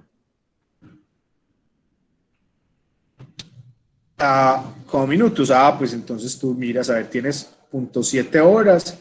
Entonces tú sabes que si tienes 0.7 horas, tú sabes que una hora son 60 minutos. Entonces tú multiplicas por este factor de conversión, cancela horas y horas, y quedaría entonces 60 por 0.7, yo creo que esos son 42 minutos, si no estoy mal. Entonces serían 4 horas y 42 minutos. ¿Está bien? Sí, profe, muchas gracias. Bueno, con mucho gusto. Bueno, vamos a seguir, voy a borrar acá. Y queda, hagamos un ejemplo más. Está el de este cono o el de Guatavita. ¿Cuál quieren? A ver, ustedes que estudiaron los dos, ¿cuál quieren que haga? ¿Este del cono o el de Guatavita? ¿Cuál de los dos? El de abajo. Hagamos el de abajo, listo. Vamos a hacer el de abajo entonces. Entonces me dice, Fontibón queda a 10 kilómetros al norte de una carretera abandonada. Listo, entonces esta va a ser como la carretera abandonada. Y este es Fontibón. Y está a 10 kilómetros al norte de esa carretera abandonada. Perfecto. Que va de este a oeste. Esto, listo. La carretera va de este a oeste. Y sale de Guatavita. Aquí debería decir más bien de oeste a este, saliendo de Guatavita como para ir en la dirección que es. Pero bueno, está bien. Este es Guatavita. Muy bien. Como se muestra en la figura. Entonces, Guatavita, esta es la carretera vieja. Ah, no, abandonada. Y Fontibón está aquí a 10 kilómetros. Sigamos leyendo. El punto de la carretera abandonada más cercano a Fontibón, o sea, este punto de acá. Este punto es el más cercano de la carretera abandonada a Fontibón. Este punto de acá. Está a 40 kilómetros de Guatavita. Ah, bueno, entonces, este punto de acá está a 40 kilómetros de Guatavita. Toda esta distancia son 40 kilómetros. ¿Listo? Muy bien, sigamos leyendo. Los alcaldes quieren construir una nueva carretera que una los dos pueblos. Ah, bueno. Calcularon que restaurar la carretera vieja costaría 1 millón por kilómetro. Esto no puede ser pesos. 1 millón por kilómetro no tiene sentido. O sea, demasiado barato. Restaurar 1 kilómetro de carretera, eso cuesta mucho dinero. Pero entonces no sabemos en qué dinero está calculado esto. 1 millón, digamos que 1 millón de algo. Por cada kilómetro restaurar la carretera abandonada. Y que la construcción de una nueva costaría 2 millones por kilómetro. Construir carretera nueva. Si pretenden invertir exactamente 68 millones de pesos, esto está en pesos, o sea, es un problema escrito en los años 40, yo creo, para que esos valores de... Si pretenden invertir exactamente 68 millones de pesos, ¿por qué, digamos, esta situación se daría? ¿Por qué uno tiene que invertir exactamente esa cantidad? Eso pasa mucho en política, ¿cierto? En las administraciones. Hay un dinero para construir carreteras y se tiene que usar ya porque la vigencia se va a acabar y si no se usa, entonces se pierde. Entonces hay que usar exactamente 68 millones. Entonces la pregunta es, ¿cuántos kilómetros de la carretera abandonada se podrían aprovechar? Y luego dice, costaría menos que esta cantidad construir una carretera que una en forma directa a los pueblos. Entonces aquí volvamos al dibujo, ¿cierto? Aquí ya venimos con el dibujo. Entonces la idea es ver, bueno, ¿qué tal si restauramos un pedazo de la carretera abandonada? Sería este pedacito de acá, sería el restaurado, a ver, aquí, restaurado, carretera restaurada, y esta sería el tramito nuevo, ¿cierto? Sería un tramito nuevo, que podría ser directamente desde Guatavita hasta Fontibón, pero no sabemos. Los cálculos nos van a decir eso ahorita. Pues por el momento vamos a suponer que hay un pedazo que se restaura y ya de ahí vamos directo con carretera nueva. Muy bien, perfecto. Entonces todos entendimos el problema, todos entendimos esta situación, esta situación que tenemos. ¿Está bien?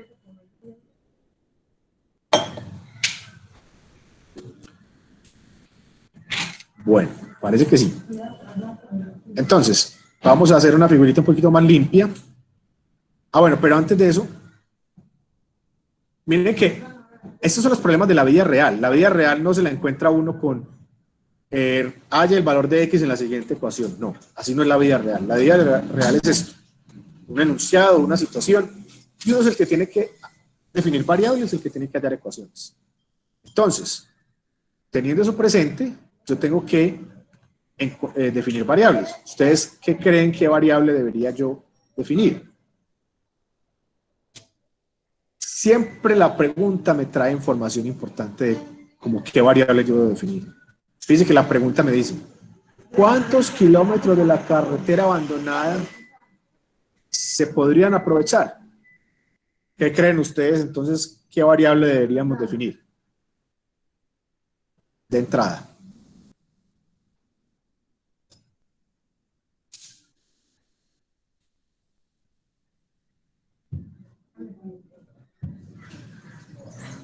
X menos 40. Pero todavía no me he dicho quién es X. No me puedes decir X menos 40 porque no me he dicho quién es X. Kilómetros. ¿Cómo otra vez, por favor, la última persona que habló? Que X sería kilómetros. Pero sería el número de kilómetros de la carretera abandonada que se van a restaurar. O sea, lo que estoy poniendo yo aquí en el dibujo. Sí. Entonces sería empezar a decir eso. Es decir, sea X el número de kilómetros, ahí dice eso, de la carretera abandonada,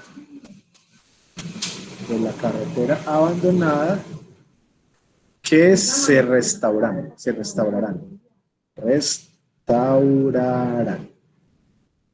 Entonces yo lo pongo en el dibujo y lo escribo por acá para saber quién es X. Listo. Pues ahora ya lo pongo, digamos, aquí en la figurita. Miren aquí, número de kilómetros de carretera vieja que se podrían aprovechar, que es este valor de X. ¿Será que también asigno una variable a esta distancia, el número de kilómetros de la carretera nueva? La respuesta es, bueno, sí se puede hacer, pero no es necesario. No es necesario porque yo aquí veo muchas cosas. Yo veo que aquí hay un ángulo recto. Yo sé que esto aquí es 40 menos X, ¿cierto? Porque como todo esto era aquí 40, y ya llamé esto X, esto aquí es 40 menos X, y sé que esto es 10. Entonces, como aquí tengo ángulo recto, este lado, que es el número de kilómetros de la carretera nueva, viene siendo la hipotenusa de este triángulo rectángulo. Entonces, en lugar de poner aquí una variable Y, que lo podría hacer perfectamente, yo de una vez digo, no, esta es la hipotenusa de este triángulo, que yo sé que es simplemente la raíz cuadrada de este cateto al cuadrado más este cateto al cuadrado, ¿cierto?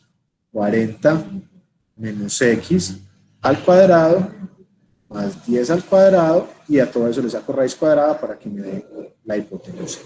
Y ahí es donde viene ese valor. Eso está bien. Y así me ahorro tener que definir esta variable, ¿sí? Pero, profe, si yo la defino, ¿está mal o no? Si tú la defines, está bien. Lo que pasa es que luego vas a tener que utilizar Pitágoras para deshacerte de esa variable Y. Porque tú quieres una ecuación donde no esté Y. Bueno, pero se puede hacer. Claro que se puede hacer, está bien. Listo. Entonces, ya tenemos. Esto aquí es X. Y el número de kilómetros de la carretera nueva es raíz cuadrada de 10 al cuadrado más 40 menos X al cuadrado. ¿Y ahora qué hago? ¿Qué no hemos utilizado de lo que me dieron en el enunciado? El valor que cuesta restaurar 1 kilómetro de la carretera vieja, lo que cuesta construir 1 kilómetro de la carretera nueva, y el total de dinero que yo quiero invertir. 68 millones. ¿Cómo puedo entonces usar toda esa información para encontrar una ecuación que me permita hallar X? Porque eso es lo que yo quiero hacer, hallar X. Pues está muy fácil. Ponemos esto que molesta. Entonces, cada kilómetro de la carretera restaurada cuesta 1 millón. Si hay X kilómetros, ¿cuánto cuesta restaurar los X kilómetros? Multiplicar 1 millón por X. 1 millón por X. Eso me da el costo de restaurar el tramo de la carretera abandonada. Ah, perfecto. ¿Y cuánto me cuesta construir este número de kilómetros de la carretera nueva? Pues va a ser 2 millones por el número de kilómetros que cuesta, perdón, por el número de kilómetros de carretera nueva. Ah, bueno, entonces esto es lo que cuesta restaurar el tramo de la carretera abandonada y esto es lo que cuesta el tramo de la carretera nueva. Si yo sumo esos dos señores, ¿cuánto me da eso? Me da 68 millones. 68 millones me da lo que cuesta restaurar la carretera vieja más lo que cuesta restaurar la carretera, perdón, lo que cuesta construir la carretera nueva. Y esto es una ecuación en una sola variable que tiene una raíz, nosotros sabemos resolverla, empezamos a aislar la raíz, entonces yo puedo sacar factor común en ambos lados 1.000.000, cancelo 1.000.000, eso fue lo que hice, mira, este millón se va con este millón, luego esta x la paso aquí a restar, ya me queda esta raíz en el lado derecho, elevo ambos lados al cuadrado, nosotros sabemos hacer esto, pum, pum, pum, resolvemos la ecuación, y me queda que x es igual a, y aquí me queda x igual a 16 o x igual a 45.33. Y dice aquí en las notas de clase que 45.3 no tiene sentido, porque si uno se fija, hasta aquí son 40 kilómetros. Entonces, imagínense, me voy hasta acá, y luego como que me volvería. O sea, sería una situación que no tiene sentido, porque aquí hay 40 kilómetros. Entonces, yo no me puedo ir más allá de eso. Pues por eso esa solución, esta parte se ignora y me quedo únicamente con x igual a 16. Y esa sería la respuesta. La respuesta es, para utilizar 68 millones, yo debo aprovechar 16 kilómetros de la carretera abandonada y ya el resto es carretera nueva. ¿Listo? ¿Preguntas?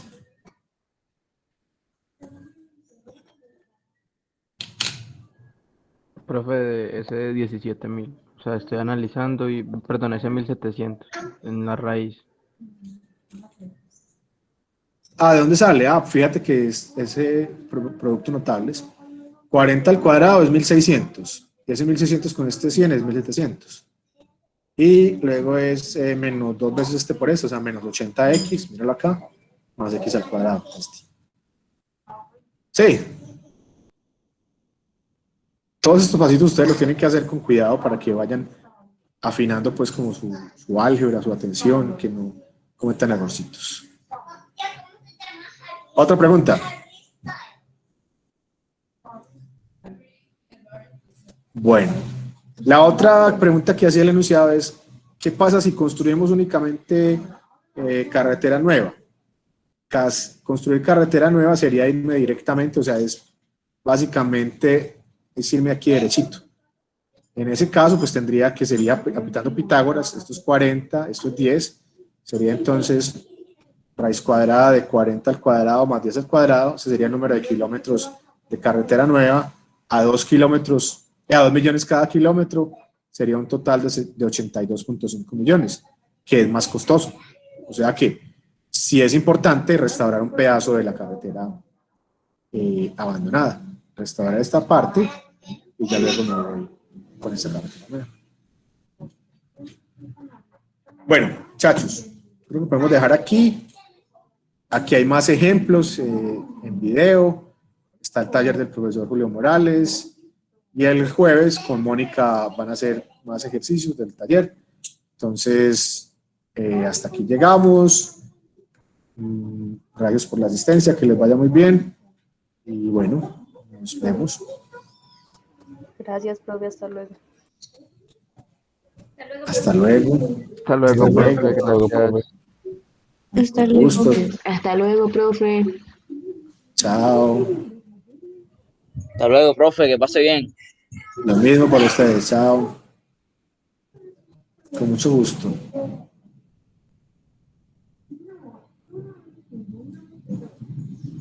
Listo, profe, nos vemos mañana otra vez. ¿Listo? Bueno, Mónica, que estés muy bien. Bueno. Chao. Voy a parar la grabación también.